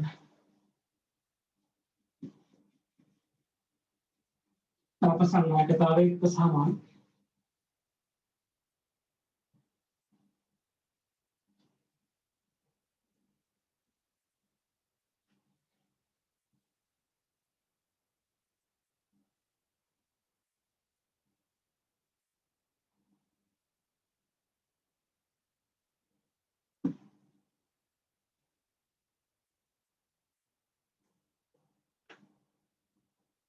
බලන්න දෙක සමීකරණය Q බෙදීම T සමානයි K A වතාවක් θ1 ඍණ θ2 බෙදීම D. දැන් අපිට ගණන් හදන්න පාවිච්චි කරන තියෙන සමීකරණය. අපිට ඉස්සෙල්ලාම මානලා අපි ගන්නවා එන්නේ. Q කියන තාප ශක්තිය මාන ml වර්ග T ඍණ 2යි. එතනම කැපිටල් T කියන්නේ කාලය මාන කැපිටල් T. K ගේ මාන තමයි මට ඕන. කොටු වරක් ගන්න. ශේෂ්ඨඵලයේ මාන කියන්නේ L වර්ග. උෂ්ණත්ව වෙනසක් කියන්නේ උෂ්ණත්වයක්මයි නේ. එහෙනම් උෂ්ණත්වයේ මාන උගලන θ. තාපයක උෂ්ණත්වයේ මාන θ බෙදීම. දීර්ඝක මාන කියන්නේ L. මෙතනින් L වර්ගයෙන් එකල් වර්ගයක් යනවා නේ. එහෙනම් මම කියන්නේ මෙතෙන්ට ආවා නම් M L එහෙමමයි. හරිද? right. මම ඉර උඩ ආවා නම් T ඍණ 3යි නේ. මම ඉර යටට වෙලා ආපු ඉර උඩට වඩා θ ඍණ එකක් වෙනවා. අන්න මාන හරියද කියලා කියන්නේ. ඒකේ එකකත්වය මොකද? Q කියන තාප ශක්තිය ජූල් කාලය තප්පර සමානයි. ඒකේ එකක තමයි මට ඕන. ශේෂ්ඨඵලයක් කියන්නේ වර්ග මීටර. උෂ්ණත්ව වෙනසක් කියනකොට නම් සෙල්සියස් වෙන්නත් පුළුවන් කෙල්වින් වෙන්නත් පුළුවන්. දැන් තමයි කෙල්වින් කියලා ගන්න. සෙල්සියස් කියලා දැම්මත් ප්‍රශ්නයක් නැහැ. දෙකම එක සමානයි නේද? බෙදීම. D කියලා කියන්නේ එසා මීටර කෙනෙක්ට 1 මීටර කෙනෙක් කැපෙනවා. මම ඉතින් උඩ ගියා නම් තප්පරයට ජූල් වෙනවා. තප්පරයට ජූල් කියන්නේ වොට් නේද? එහෙනම් K ගේ ඒකක දෙකක් ඉදිරිපත් කරන්න පුළුවන්. මම එතන ගිහලා උඩට ආවා නම් කෙල්විනයට, මම එතන ගිහලා උඩට ආවා නම් මීටරයට වොට්. හෝ එහෙම නැත්නම් තව කවුරු වෙන්න පුළුවන්ද? කෙල්විනයට වෙනකොට සෙල්සියස් අංශකයට වෙන්න පුළුවන් නේද? සෙල්සියස් අංශකයට මීටරයට වට්. මේ දෙකෙන් ඕන එකක්. බලන්න හරිද කියලා.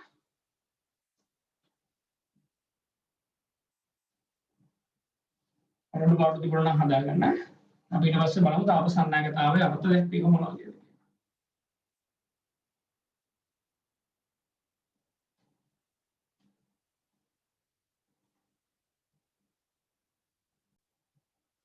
අපිට පස්සේ තාප සන්නායකතාව අර්ථ දක්වගෙන ඉමු. හරිදනවා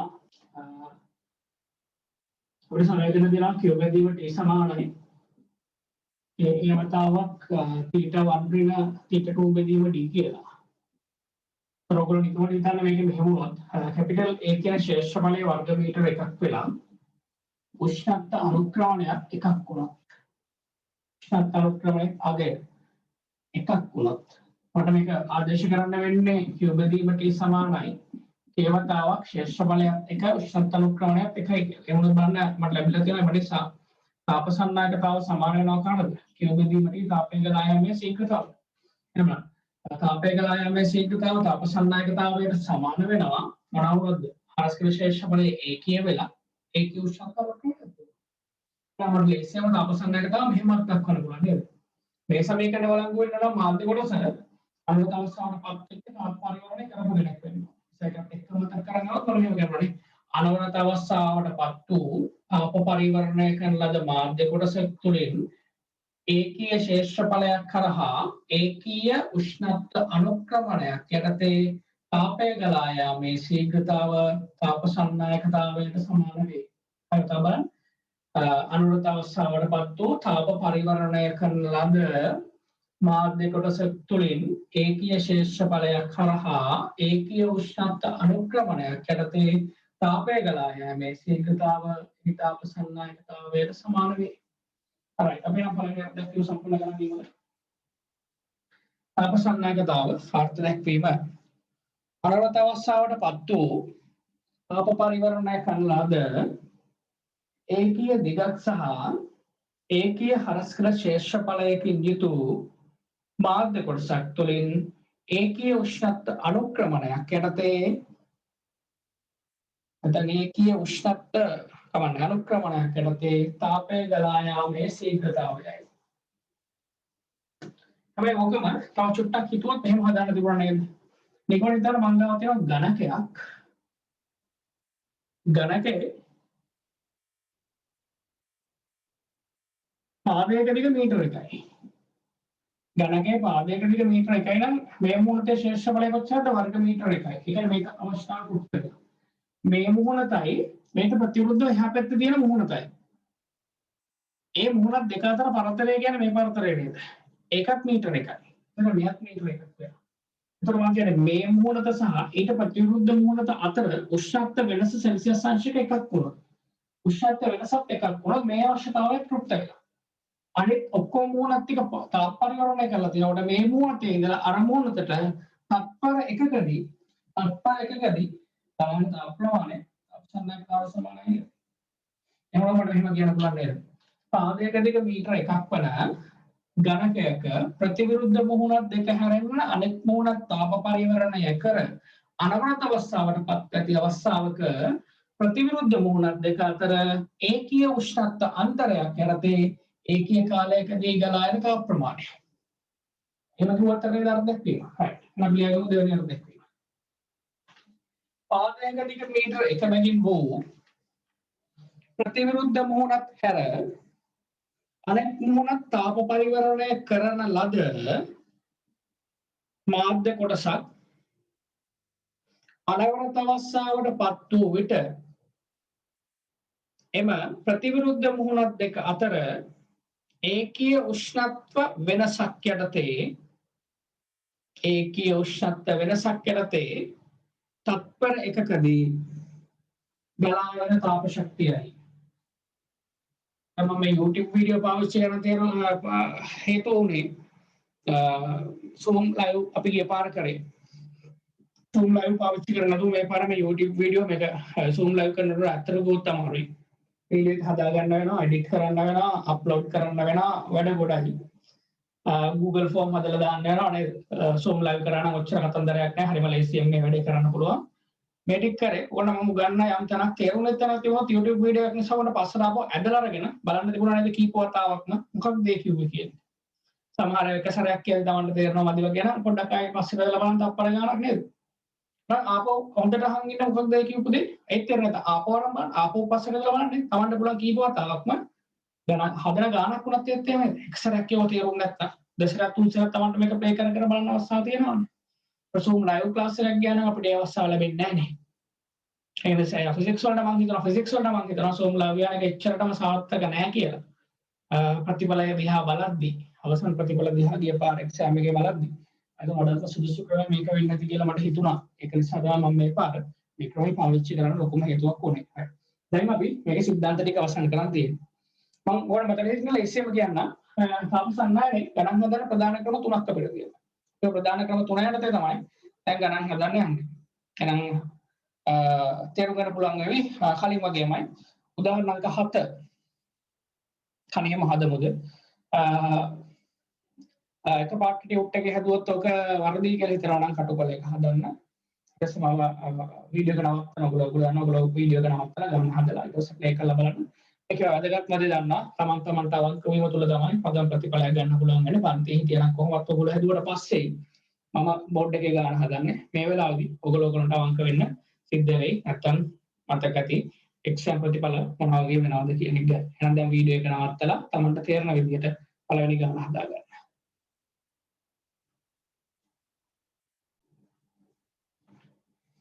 අර ඔයගොල්ලෝ දැන් ගණන හදලා ඉවර ඇති කියලා මම විශ්වාස කරනවා. අපි බලමු දැන් කොහොමද ගණන හදුවේ කියලා. මම උදාහරණ අංක 7. තේරුම් නැත්නම් ප්‍රශ්නයක් නැහැ. හොඳට බලන්න ඉඳලා තේරුම් ගමු. ඊට පස්සේ යාට හදා ගන්න. සටියුට් එකේ හදද්දී මම ක්‍රමදී ඕගාන නිල් පාටින් හදනකොට මම ප්‍රධාන ක්‍රම තුනක් තියෙනවා. පාට තුනකින් හදමු ගණන් තුන. උතර බලා ගන්න පුළුවන් වර්ග තුන මොකක්ද කියලා. ගණන් හදද්දී හැරෙවල ලේසියි.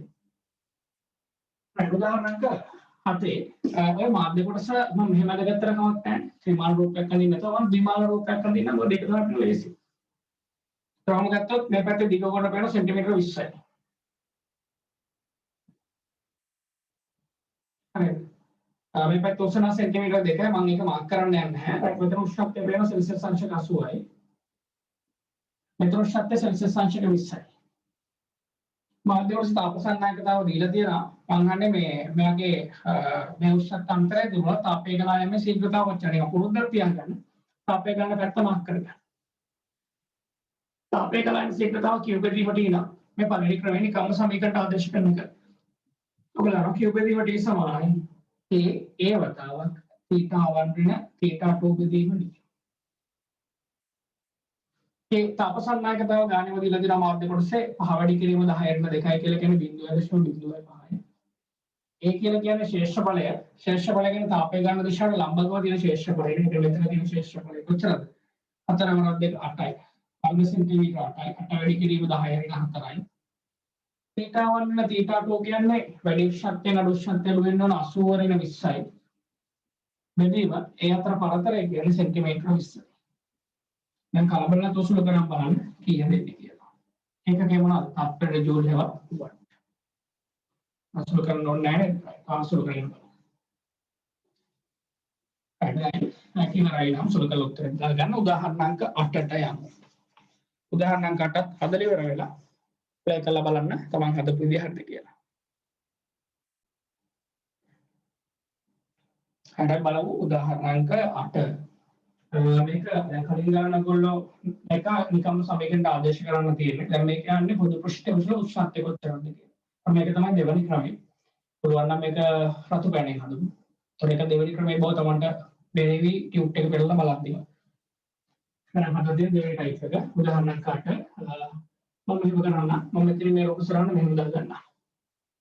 ඔබට පොඩි ඉර දා ගන්නවා. ඔයාලට බෝඩ් එකේ ඉදිරි තුරු කරගෙන යන නිසා අමුගෙත් ත්‍රිමාන රූපයන් දින්න නැතුව ද්විමාන රූපයන් දින්න මේ විදිහට. අමුණේද මාධ්‍ය කොටස් තුන තියෙනවා. මේ හැම මාධ්‍ය කොටසකම කොට පේනවා ඝනකම නම් මිලිමීටර 4 ගන්න තියෙනවා. හැම එකකම. මෙයාගේ ඝනකම දෙන මිලිමීටර 4යි.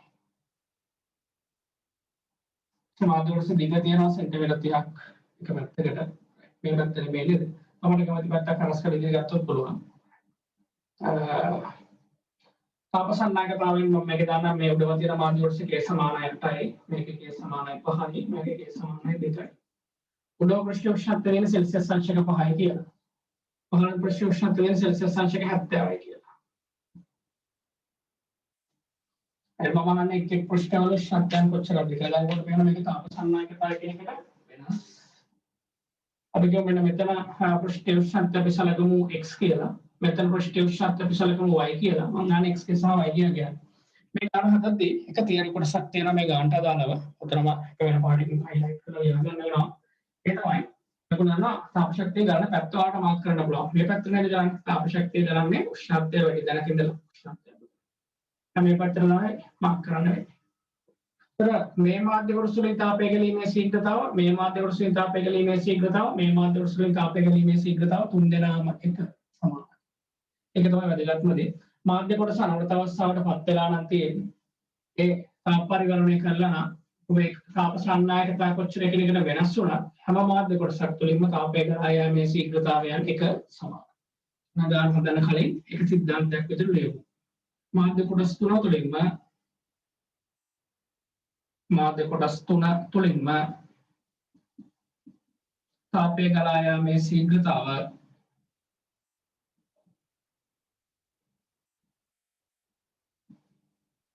එක සමාන වේ.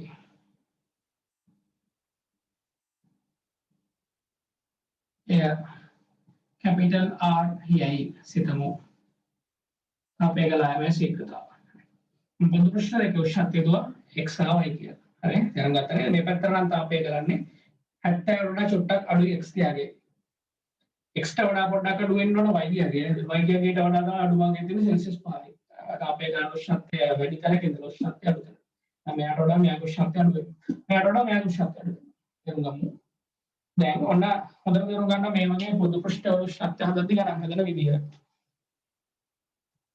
පොදු පෘෂ්ඨ උෂ්ණත්වය අපි වන්නේ නැහැ නේද ඔයගොල්ලෝ පුළුවන් අපි ගාව තියෙන සමීකරණය කවුද කිව්වද T සමානයි K වතාව theta 1 වෙන theta 2 බෙදීම d යන්න මම මාධ්‍ය කොටස නම් කරගන්නද මෙයා කැපිටල් A මාධ්‍ය කොටස මෙයා B මාධ්‍ය කොටස මෙයා C මාධ්‍ය කොටස කැපිටල් A ට යෙදීමෙන් මම කැපිටල් A කියනවා කැපිටල් A ට කැපිටල් A තුලින් තාපය ගැලීමේ ශීඝ්‍රතාව කැපිටල් R ඒක තාප සංනායකතාව 2යි මේ මාධ්‍ය කොටස හරස් කළ ශේෂ්ඨ බලය කොච්චරද නම් තාපය ගන්න දිශාවට ලම්බව දෙන ශේෂ්ඨ බලය වෙන්නේ 5/30යි 150යි නේ වර්ග සෙන්ටිමීටර 150යි 150 වැඩි කිරීම 10 ඍණ 4යි. එතකොට මම බලන්න ඕන x මාධ්‍ය කොටස දිහා a මාධ්‍ය කොටස දිහා a මාධ්‍ය කොටස වල තාපය ගන්න මේ පෘෂ්ඨය ඉඳලා මේ පෘෂ්ඨයට. අංශාත් වෙනස කියන්නේ 70 ඍණ x 70 ඍණ x බෙදීම මේ මාධ්‍ය කොටස දිහා විතරක් බලන්න. ඒක විතරක් ගන්නකම මිලිමීටර 4යි 4 වැඩි කිරීම 10 ඍණ 3යි. එතකොට මගේ පළවෙනි සමීකරණය මම ඒ විදිහට දානවා B මාධ්‍ය කොටසට. මම B මාධ්‍ය කොටස වල තාපය ගැලීමේ ශීඝ්‍රතාව අරාගේමනේ R මනේ. අන්න R සමානයි K එයාගේ තාප සංනායකතාව 5යි නේද? එයාගේ තරස්කල ශේෂ්ඨ බලය අරාගේම නේද? 150 වැඩි කිරීම 10 න් 4යි. ඒක තේරුම් ගන්න නිසා තමයි ත්‍රිමාන රූප සටහන් දුන්නේ උට්ට එක. මම දැන් බලන්න ඕනේ B මාධ්‍ය කොටස දිහානේ. B මාධ්‍ය කොටස තාපය කරන්නේ මෙතනලා මෙතෙන්. ඒ කියන්නේ x වලින් ඉඳලා y ට. එහෙනම් x කෙනේ උෂ්ණත්වය වැඩි. එහෙනම් වැඩි උෂ්ණත්වය වෙන්නේ x අඩු උෂ්ණත්වය වෙන්නේ y. මේ දෙක මාරු වුණොත් නම් ඉවරයි. බලන්න මේ මාධ්‍ය කොටස කොට පෘෂ්ඨ දෙක අතර පරතරය මිලිමීටර 4යි 4 වැඩි කිරීම 10 ඍණ 3යි. මේ තියෙන මගේ දෙවෙනි සමීකරණය. එතකොට මේ විදිහට පුරාණ එක C මාධ්‍ය කොටසට දාන්න. බලන්න C මාධ්‍ය කොටස වල තාපය ගැනීමේ ශීඝ්‍රතාව කැපිටල් R. කැපිටල් R සමානයි කාටද? K යාගේ තාප සංනායකතාව 8යි. අනුස්කල ශේෂ්ඨ බලය 150 වැඩි කිරීම 10 ඍණ 4යි. උෂ්ණත්ව වෙනස ඔයාලා දන්නවා y ඍණ 5යි. බෙදීම 4 වැඩි කිරීම 10 ඍණ 3යි. මේ තියෙන මගේ තුන්වෙනි සමීකරණය. තේරුම් ගත්තද? මේ දක්වා තමයි අපට බෝඩ් එක මකන්න වෙනවා. හදපු නැති ළමයෙක් නම් පොඩ්ඩක් මෙතනින් වීඩියෝ එක නවත්තගෙන මේ දක්වා ටික හදාගන්න.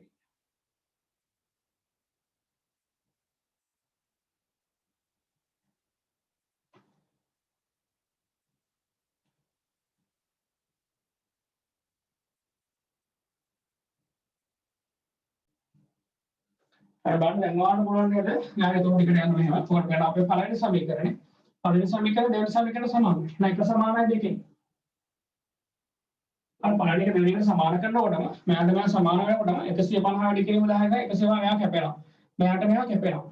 ඒතර ඉතුරු වෙච්ච ටික විතරක් ලියමු නේද? ඒතර පළවෙනි එකෙන් ඉතුරු වෙන්න ඕන දෙක වතාවක් 70 x සමාන වෙන්න ඕන. දෙවෙනි සමීකරණෙක ඉතුරු වෙන්න ඕන 5 වතාවක් x වෙනවයි. මොකද ඉතුරු වෙන්න ඕන? අංගනේ. සුළු කළා ගමු. දෙකෙන් මෙයක් ගුණ වෙන්න ඕන මෙයක් ගුණ වෙන්න ඕන. ඒතකොට 140 හරින 2x. පහෙන් මෙයක් ගුණ වෙන්න ඕන මෙයක් ගුණ වෙන්න ඕන. 5යි x ඍණ 5යි y. x පදයක පැත්තකට y පදයක පැත්තකට කරගෙන ඔගේ පදයක පැත්තකින් තියාගමු. මෙයා පැත්තට ගියනම් ධන වෙනවා නේ. එතන 2x කරලා ඔක්කොම 7x. එහෙනම් මොකද වෙන සමීකරණය 7x ඍණ 5y සමානයි 140යි කියලා මට එක සමීකරණයක්. ඊට පස්සේ ඕනනම් ඔයාලට කියන්න පුළුවන් දෙවෙනි සමීකරණය තුන්වෙනි සමීකරණයට සමානයි කියලා නැත්නම් පළවෙනි සමීකරණය තුන්වෙනි සමීකරණයට සමානයි කියලා. කැමතිද? මම කියනවා ඕනේ දෙවෙනි සමීකරණය තුන්වෙනි සමීකරණයට සමානයි කියලා. තමයි ගණන් හදලා පුරුද්දක් තියෙනවා සමගාමී සමීකරණ විසඳලා වගේ. එක පාට වෙන හොඳම ක්‍රමය මොකක්ද කියලා. දැන් x සමාන කරගෙන එතකොට පේනවා කැපෙන දේවල් 150 කැපෙනවා 10 න් 4 කැපෙනවා 4 වැඩි කිරීම 10 න් 3 කැපෙනවා. ඒතර ඉතුරු වෙච්ච ටික විතරක් ලියුවොත් පහ වතාවක් x ඍණවයි ඉතුරු වෙනවා. සමානයි එහා පැත්තේ ඉතුරු වෙන 8 වතාවක් y ඍණ 5යි. එතන ඉතුරු වෙන්නේ. දැන් ගන්න 5න් මෙයක් ගුණනවා මෙයක් ගුණන නිසා 5යි x ඍණ 5යි y සමානයි 8යි y ඍණ 40යි. දැන් මෙයා මේ පැත්තට හෝ මෙයා අර පැත්තට රැගෙන හොඳම දේ මෙයා අර පැත්තට රැගෙන යන්නේ නේද? ඒතර ඍණ 5යි y එහා පැත්තට ගියාම ධන 5යි y වෙනවා 8යි 5යි 13යි. ඒතර 13යි y වෙනවා. ධන 5යි x එහා පැත්තට ගියාම ඍණ 5යි x වෙනවා. මේ 40 මේ පැත්තට ආවම ධන 40ක් වෙනවා. ඒ තියෙන්නේ මගේ දෙවෙනි සමීකරණය. මම බලනකොට සමීකරණ දෙකක් තියෙනවා අවශ්‍ය කරගන්න. අපගාමී සමීකරණ විතර කියලා x සහ y ගැන හොයාගන්න වෙයි. බලන්න මම පොඩි උදව්වක් කරන්න තව. ඒතකොට බලන්න මේ තේරුම් ගන්න ලේසි වෙනවා සමීකරණ දෙක ළඟ ලියන්න. ඒක සමීකරණයක් විතර 7x ඍණ 5y සමාන 140යි. පළවෙනි සමීකරණය. දෙවෙනි සමීකරණය ඇවිල්ලා දෙනවා 13y 13y ඍණ 5x සමානයි 40යි කියලා. ඉතින් දැන් දන්නවා උසලන්න තවන්ට ඕන තරම් ක්‍රම තියෙනවා. තව කැමති ක්‍රමයක් පාවිච්චි කරන්න. මම මෙහෙම කියන්නම් ඔයාලට. මම වුණා නම් මම පළවෙනි සමීකරණය 5න් වැඩි කරනවා. දෙවෙනි සමීකරණය 7න් වැඩි කරලා ඒ දෙක එකතු කරනවා. ඒතර ඔබ දන්නවා පළවෙනි සමීකරණය 5න් වැඩි කරනකොට මෙතන 4 5 35 කියලා හැදෙනවා. එයා 7න් වැඩි වෙන නිසා දෙවෙනි සමීකරණය 4 5 35 කියලා මෙතන හැදෙනවා. ධන 35 ඍණ 35 කැපිලා යනවා. එතකොට මෙතන පළවෙනි සමීකරණය 5න් වැඩි වෙනකොට 5 5 25ක් වෙනවා. දෙවෙනි සමීකරණය 7න් වැඩි වෙනකොට මෙතන 7 3 21යි 2යි 91ක් වෙනවා. මොකද මෙතන 91 91කින් 25ක් අඩු වෙනවා. 91කින් 25ක් අඩු වෙනවා නේ. 91 ඍණ 25යි වගේ. ඕනේ සමාන වෙනවා කාටද? පළවෙනි සමීකරණ අපි 5න් වැඩි කරේ. ඒතකොට 145ක් කියන්නේ 500යි එකට 500 නේ. 8 5 4 4 20යි. ඒතර බිඳුවයි. මේක අපි පළවෙනි සමීකරණ 5න් වැඩි කරොත් බිඳුවයි. 4 5 20යි.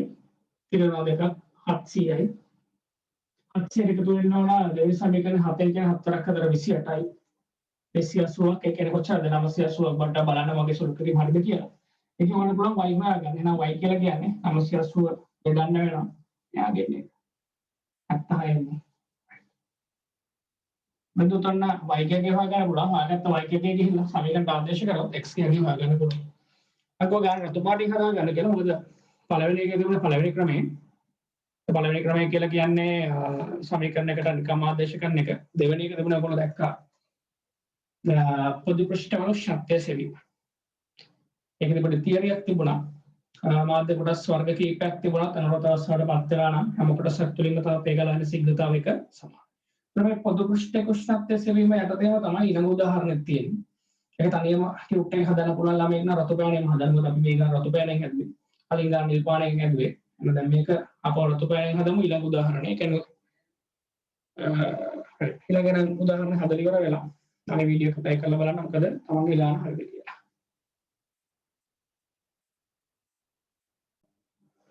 හරි අපි බලමු දැන් මේ උදාහරණයක් කොහොමද හදන්නේ කියලා. අර මේක පොදු පෘෂ්ඨ කුෂ්ඨයක් තමයි හොයන්න තියෙන නිසා මේක අතර දෙවෙනි ක්‍රමය තමයි අයිති වෙන්නේ. හැබැයි මේකේ කලින්ක නෙමෙයි තියෙන එක මම මේක උදාහරණ ගණන් දෙකක් එකම වර්ගෙන් දැම්මේ. පොදු පෘෂ්ඨ කුෂ්ඨ ඇත්තේ මේගොල්ල කලින්කෙන් දැක්ක හැම කොටසත් තුළින්ම තාපය ගැලීමේ ශීඝ්‍රතාව එක සමානයි කියලා. නමුත් මේකදී එහෙම කියන්න බෑ. නිකෝඩිතන ඔය තියෙන වතුර බටයක් කියලා. වතුර බටයක් ඇවිල්ලා බට දෙකකට සම්බන්ධ වෙනවා නම් මොකක්ද වෙන්නේ? ලොකු බටෙන් තාපය ගැලීමේ ශීඝ්‍රතාව අනිත් බට දෙකෙන් තාපය ගැලීමේ ජලය ගැලීමේ ශීඝ්‍රතාව වලට සමාන වෙනවා. ඒක වෙනවා. එහෙනම් මේකදී වැදගත්ම දේ අංක 1 මොල් පුරුද්දක් තියාගන්න. මම මේක නම් කරන්නම්. මෙයා AB දණ්ඩ, මෙයා BC දණ්ඩ, මෙයා CD දණ්ඩ කියලා. මේ හමාර සුලශේෂ බලයක් මේක සමානයි දුනේ. අපි ඒක සිම්පල් A කියලා ගමු. රූප සටහනයක් කැපිටල් A කියලා මම ඒක නම් කරගත්තේ. හරි. තාපය ගාව පැත්ත මාක් කරන්න පුරුද්දක් තියාගන්න. මෙතන උෂ්ණත්වය වැඩි. මේ දෙකේ තමයි උෂ්ණත්වය අඩු වෙනවා. තාපය ගන්න හැමදාම උෂ්ණත්වය වැඩි තැනක ඉඳලා උෂ්ණත්වය අඩු තැනට දක්වා. ඔයගොල්ලෝ බලලා තාපය බෙදලා ගලාගෙන. මෙහෙම ගලාගෙන ඉවිල්ලා දෙපැත්තට බෙදලා. මේ දණ්ඩ තුලින් තාපය ගැලීමේ ශීඝ්‍රතාව මේ දෙක තුලින් තාපය ගැලීමේ ශීඝ්‍රතාව වලට සමානයි. සාමාන්‍යයෙන් පුරුද්දක් තියාගන්න ශික්ෂ සම්පන්නව ගණන් හදනවා නම් අදාළ දේවල් හඳුන්වලා දෙන්න. මම මේ හඳුන්වලා දෙනවා. AB BC සහ BD දඬු තුලින් තාපය ගලා යාමේ ශීඝ්‍රතාව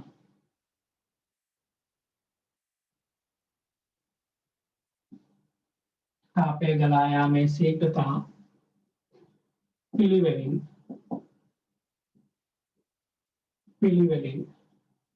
ක්‍යුබෙදීමටි AB ක්‍යුබෙදීමටි BC ක්‍යුබෙදීමටි BD ඊයි සිතමු. මම ආයෙලිම කරනවා ශේෂ සම්පන්නව ගණන් හදන්න කැමති නම් කොහොමද? ඔයාලා සමීකරණය දන්නවා ක්‍යුබෙදීමටි සමානයි A වතාවක් θ1 ඍණ θ2 බෙදීම D යන්න අපි ඉස්සෙල්ලාම දාමු AB ට. අන්න AB ට දැම්මොත් ඔයාලා පිළියන්නේ කොහොමද? Q බෙදීමට AB. AB දණ්ඩ තුලින් තාපය ගැලීමේ ශීඝ්‍රතාව සමානයි. ඒක තාප සන්නායකතාව 2K. කරස්න ශේෂ බලය සිම්පල් A. උෂ්ණත්ව වෙනස 100 ඍණ අපි මෙතන උෂ්ණත්වය දන්නේ නැහැ නේ. අපි දන්නේ උෂ්ණත්ව x කියලා උපකල්පනය කරනවා. තාපය ගණන විතර දෙන්න නේද? උෂ්ණත්වය වැඩි දැන් උෂ්ණත්වය අඩු දැන් මේ පන් දෙක නම් අරු කරලා ලියවන්න දෙන්න එපා. ඒක චෙක් වෙන්න තමන්ගේ මේ ඊතලයේ දිශාවේ 100 ඍණ x බෙදීම එයාට කියන පරතරය කැපිටල් L. ඒ වගේම ලියන්න බලන්න දැන් අපි AB ට නම් දාන්නේ එහෙනම් BC ට දාමු. BC ට එදුවොත් යන්නේ BC තුලින් තාපය ගැලීමේ ශීඝ්‍රතාව Q බෙදීමට BC සමානයි K තාපසන්නායකතාවය යන K ශේෂඵලය A උෂ්ණත්ව වෙනස කියන්නේ මෙතන ඉතින් තාපය ගලාගෙන ඉන්නේ එහෙනම් x ඍණ 15 බෙදීම දණ්ඩ දිගන L ම තමයි. මේ විදිහට මොකද බලන්න ඔක දාන්න BD දණ්ඩට BD ට දීමෙන් දාන්න BD ට දුවතවල ලියන්න තිබුණා Q බෙදීමට BD සමානයි කාටද? BD දණ්ඩේ තාපසන්නායකතාව කියන්නේ K ශේෂඵලය නම් සිම්පල් A තාපය ගලන්නේ මේ පැත්තෙන් නිසා වැඩි උෂ්ණත්වයේ x නේද? x ඍණ 10යි බෙදීම කැපිටල් L. එහෙනම් මට බෝඩ් එකේ ඉලවදී ඔයාලට අවශ්‍ය දෙයක් තියෙනවා නම් ලියා ගන්න. මම ආයෙ මතක් කරනවා මේක දෙවනි වර්ගයේ බලන්න. ඒක නිසා රතු පැනල ලියන්න පුළුවන් නම් වැඩි හොඳයි. ලියන්න අපි ඊට පස්සේ තුරු ටික වීඩියෝ එක නවත්තලා ලියා ගන්න. අර අපේ නම් ගන්න තුරු ටික හදවන නම් කියන්න පුළුවන් අනවරත අවස්ථාවේදී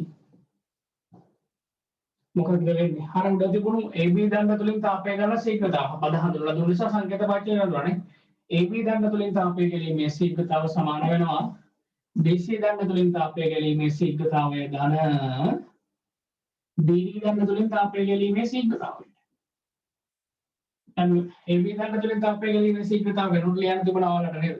තාප සම්මායකතාව 2 කියන්නේ 2 k a වතාවක් c ඍණ x බෙදීම l සමානයි BC වල තිබුණේ කොහොමද මතකයි තාප සම්මායකතාව k a වතාවක් x ඍණ 15 බෙදීම l ධන VD දණ්ඩ තුලින් තාපය ගැනීමේ ශීඝ්‍රතාව කියන්නේ නම් k a වතාවක් x ඍණ 10 බෙදීම l කියලා.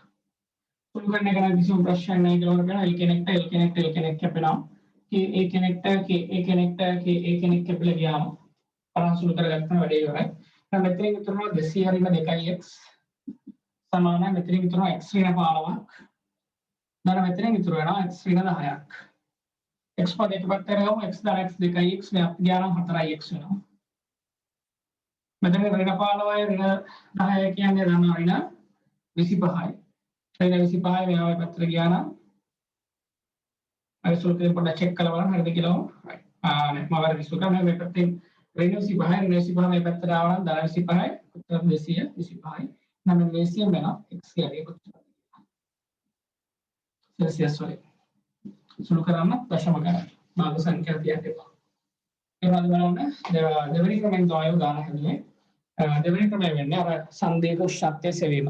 ඒතර ඔක ක්‍රම දෙකකට තියෙන්න පුළුවන්. ඔය දැන් අපි හදපු උදාහරණ අංක 9 විදියට හෝ උදාහරණ අංක 8 විදියට දෙකේම තියෙන එකම ක්‍රමයක්. පොදු උෂ්ණත්වයක් සෙවීම. අඩුපාඩු තියෙනවා හදාගෙන 10 වෙනි උදාහරණ ගන්න හදමු. බලමු උදාහරණ අංක 10 තෝරන උදාහරණ අංක 10 කියන්නේ මේ ගණන් හදලා තියෙන ඊළඟ ක්‍රමය. නම් වෙන පාඩකින් හදාගත්තා නම් හරි. අද ඔයාලට තේරෙනවා. උදාහරණ අංක 7 කියන්නේ එනම සමීකරණ ආදර්ශ කරන එක. උදාහරණ අංක 8 සහ 9 කියන්නේ සංදේක උෂ්ණත්වය සෙවීම. ඒකේ මෙතන දෙකයි. හැම කෙනෙක් තුළින්ම තාපය ගැලීමේ ශීඝ්‍රතාවයක සමානයි කියලා කියන්නත් පුළුවන්. නැත්නම් අරය තුළින් තාපය ගැලීමේ ශීඝ්‍රතාව මේගොල්ලෝන්ගෙන් තාපය ගැලීමේ ශීඝ්‍රතාවල එකතුවට සමානයි කියන අවස්ථාවක් වෙන්නත් පුළුවන්. මේ දෙක මේකේ තිබුණා. මේ තියෙන්නේ අවසාන ටයිප් එක පොදු ශීඝ්‍රතාවයක් සෙවීම. එහෙනම් උදාහරණ අංක 10. මේ තියෙන රූප සටහන මම කලින් වගේම කෙටි කරලා මෙහෙම දාගන්නවා. તો අපිට ගණන් හදන්න ලේසි පහසුයි. ත්‍රිමාන රූප සටහනක් දකින්න તો මම මේ විදිහට දකින්න ත්‍රිමාන රූප සටහනේ හැම එකකම උස මිලිමීටර 4 බැගින් තියෙනවා. මිලිමීටර 4යි. ඈත් මිලිමීටර 4යි. ඈත් මිලිමීටර 4යි. මේක තාප සන්නායකතාව 8යි. මේක තාප සන්නායකතාව 5යි. මේක තාප සන්නායකතාව 2යි. උඩම පෘෂ්ඨ උෂ්ණත්වය සෙල්සියස් අංශක 5යි. පහළම පෘෂ්ඨ උෂ්ණත්වය සෙල්සියස් අංශක 70යි. මම අහන්නේ මේ තුලින් තාපය ගැනීමේ ශීඝ්‍රතාව කොච්චරද? දැන් ඔයාලා දන්නවා. එහෙම දිනකොට කලින් කියන තමයි හැම කොටසක් තුළින්ම තාපය ගැනීමේ ශීඝ්‍රතාව එක සමානයි. ඒ පොදු ශීඝ්‍රතාවයගේ තමයි කියන්නේ. අපි කලින්ම කියනවා මේ සංදේශ උෂ්ණත්වය x මේ සංදේශ උෂ්ණත්වය y කියලා. ඒක තාපය ගැනීමේ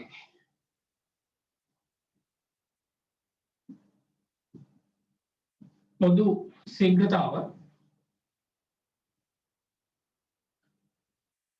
capital R යයිද මොන සංදිවල උෂ්ණත්වය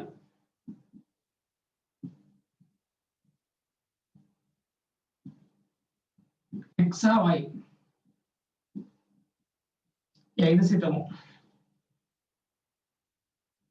හරිද? x y සංදි දෙකක් අපිට තියෙනවා. නම් කරගන්නම් මෙයා කැපිටල් A මාධ්‍ය කොටස B මාධ්‍ය කොටස C ප්‍රමාණ තාපය ගාලා පැත්තමක් කරේ ශක්තිය වැඩි දැනලා ශක්තිය අඩු දැන් මේ වගේ ගණන් හදද්දී මෙන්න මේ දේ අනිවාර්යයෙන්ම කරන්න සිද්ධ වෙනවා තාපය ගැනීම පොදු ශීඝ්‍රතාවයක් කරද්දී මොන සම්මත සමීකරණ මතකයි q බෙදීම t සමානයි a වතාව θ1 θ2 බෙදීම d නේ හරි මේ q බෙදීම t වෙනුනේ පොදු එකේ තාපය ගැනීම ශීඝ්‍රතාව r කියලා q බෙදීම t වෙනුවට r කියලා ගන්න තිබුණා R සමානයි k a වතාවක් θ1 θ2 බෙදීම d දැන් උක්ත කරගන්න උෂ්ණත්වන්තර පදය. උෂ්ණත්වන්තර පදය කියන්නේ θ1 θ2 උක්ත කරලා මේ පැත්ත ගියා r d බෙදීම ka වෙනවා. යන්න අපි ඉස්සෙල්ලම දාමු කැපිටල් A ට. මම කැපිටල් A මාධ්‍ය කොටස දිහා විතරක් බලමු θ1 θ2 කියන තාපය ගන්න පැත්තට. මෙතනින් පටන් ගන්න 70 x සමානයි මේ මාධ්‍ය කොටසේ තාපය ගැනීමේ ශීඝ්‍රතාව r. මේ මාධ්‍ය කොටසේ ඝනකම මිලිමීටර 4යි. 4 වැඩි කිරීම 10 ඍණ 3යි. බෙදීම k තාපසන්නායකතාව 2යි. ඒ ශේෂ්ඨ බලය වර්ග තාපය ගාන දිශා ලම්බ ගමන ශේෂ්ඨ බලය වර්ග සෙන්ටිමීටර 150යි නේද? 150 වැඩි කිරීම 10 ඍණ 4යි.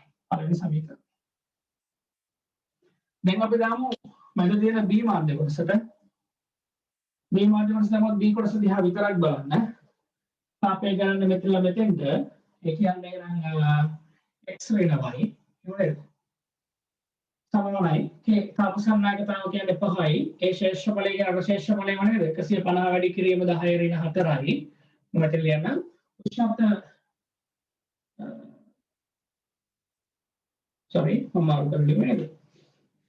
थीटा 1 में थीटा 2 है x ऋण y ताप गलाय में शीघ्रता r d परतर කියන්නේ මිලිමීටර 4 වැඩි කිරීම 10 ඍණ 3යි බෙදීම මේ තාපසන්නායකතාව 5යි ඒ ශේෂ්ඨ බලය 150 වැඩි කිරීම 10 ඍණ 4යි මේ වගේ දෙවෙනි සමීකරණය කියලා මම නම් කරනවා ඊළඟට අපි සීමාන්ත කොටස වලින්ම තියෙනවා අන්න සීමාන්ත කොටස දානවා සීමාන්ත කොටස දැම්මොත් තාපය ගන්න මෙතන මෙතෙන්ට නම් y ඍණ 5යි සමානයි තාපය ගැනීමේ ශීඝ්‍රතාව r d කියලා කියන්නේ මිලිමීටර 4යි 4 වැඩි කිරීම 10 ඍණ 3යි බෙදීම 8යි 150 වැඩි කිරීම 10 ඍණ 4යි මම මේක නම් කරන්නම් මගේ තුන්වෙනි සමීකරණය කියලා එතකොට ඊළඟ මොකද කරන්නේ ඊළඟ ඔයගොල්ලෝ හරියම ලේසි පළවෙනි සමීකරණය දන දෙවෙනි සමීකරණය දන තුන්වෙනි සමීකරණය එකතු කරලා බලන්න මොකද්ද වෙන්නේ කියලා එලක් කොහොමද නැත්තම් මේක වැඩ පාඩකින් හදා ගන්න. උතන මේක තුන්වෙනි මෙතඩ් එක. තාපය ගැනීමේ ශීඝ්‍රතාව හොයද්දී අපි ඉස්සෙම උෂ්ණත්වන්තර පදේ යුක්ත කරලා තියෙන මාධ්‍ය කොටස් හැම එකටම ඒ සමීකරණය දාලා ගන්න දෙන සමීකරණ ඔක්කොම ටික එකසර එකතු කරා නම් ඔකට පුළුවන් අවසන් උත්තරේ r දක්වා යන r නේද අපි අහන්නේ. තාපය ගැනීමේ පොදු ශීඝ්‍රතාව කොච්චරද කියලා. එහෙනම් මම හැබැයි කරලා දාන්න ගන්නවා. මට කලින් ඔයගොල්ලෝ හදලා බලන්න මොකද දෙන්නේ කියලා.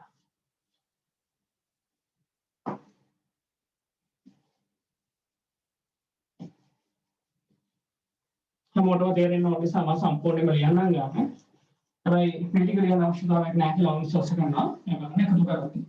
සමීකරණ තුනම එකට එකතු වෙද්දී මෙතන ඉන්නවා ඍණ x. ඍණ x සහ ධන x එකතු වුණාම බිඳුවයි. මෙතන ඉන්න ඍණ y සහ ධන y එකතු වුණාම බිඳුවයි. ඒ කියන්නේ මෙතන ඉන්න x ට අපි කියන මෙතන ඉන්න x කැපෙනවා. මෙතන ඉන්න y ට මෙතන ඉන්න y කැපෙනවා. අතන මේ පැත්තේ ඉතුරු වෙන්නේ 70 වෙන 5ක් විතරයි. 70 වෙන 5 කියන්නේ 65 නේද? සමානයි. පළවෙනි එකෙන් මට ඉතුරු වෙලා තියෙනවා r වතාවක් 4 වැඩි කිරීම 10 ඍණ 3 බෙදීම 2 වැඩි කිරීම 150 වැඩි කිරීම 10 ඍණ 4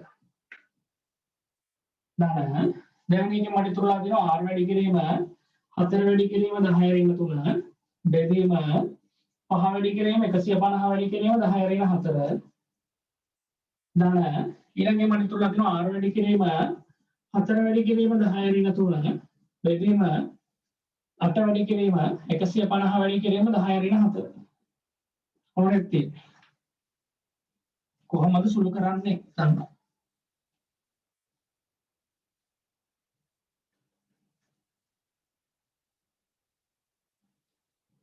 වරණ 65 සමානයි බලන්න ඉරමුට හැම කෙනාටම පොදුයි r වැඩි කිරීම 4 වැඩි කිරීම 10 ඍණ 3 හැම කෙනාටම පොදුයි ඉරන් යට පොදුයි 150 වැඩි කිරීම 10 ඍණ 4ක්. දැන් කවුද බලන්න ඉතුරුනේ? පළවෙනි එකෙන් උඩින් කවුවත් ඉතුරුන්නේ නැහැ යටින් දෙකේ ඉලක්කමක් ඉතුරුයි. නේද? මේකේ උඩින් කවුවත් ඉතුරුන්නේ නැහැ යටින් පහේ ඉලක්කමක් ඉතුරුයි. නේද?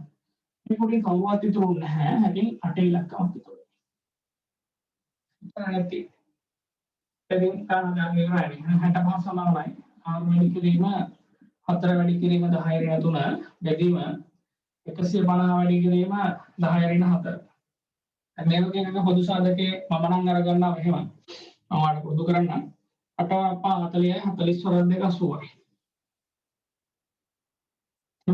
මේ තුනම ගුණ කරනවා. ඊට පස්සේ මෙතෙන්ට අරගෙන දෙක නැතුව මේ දෙන්න ගුණ 8 වරක් 5 40යි. ධන ලකුණ. මෙතන උඩ ගන්න මෙයා නැතුව මේ දෙකේ ගුණිතය 8 වරක් දෙක 16යි. ධන මෙතෙන් කරගන්න මෙයා නැතු ඉතුරු දෙකේ ගුණිතය 10යි.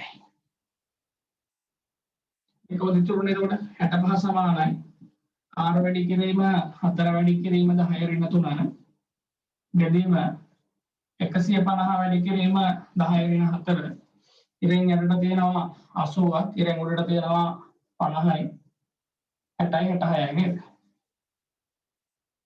දැන් ඉතින් මම ඕනේ ආරුට්ට කරලා බලන්න පොදු ශීඝ්‍රතාව කොච්චරද වර්ත් වලින් එවි නේද?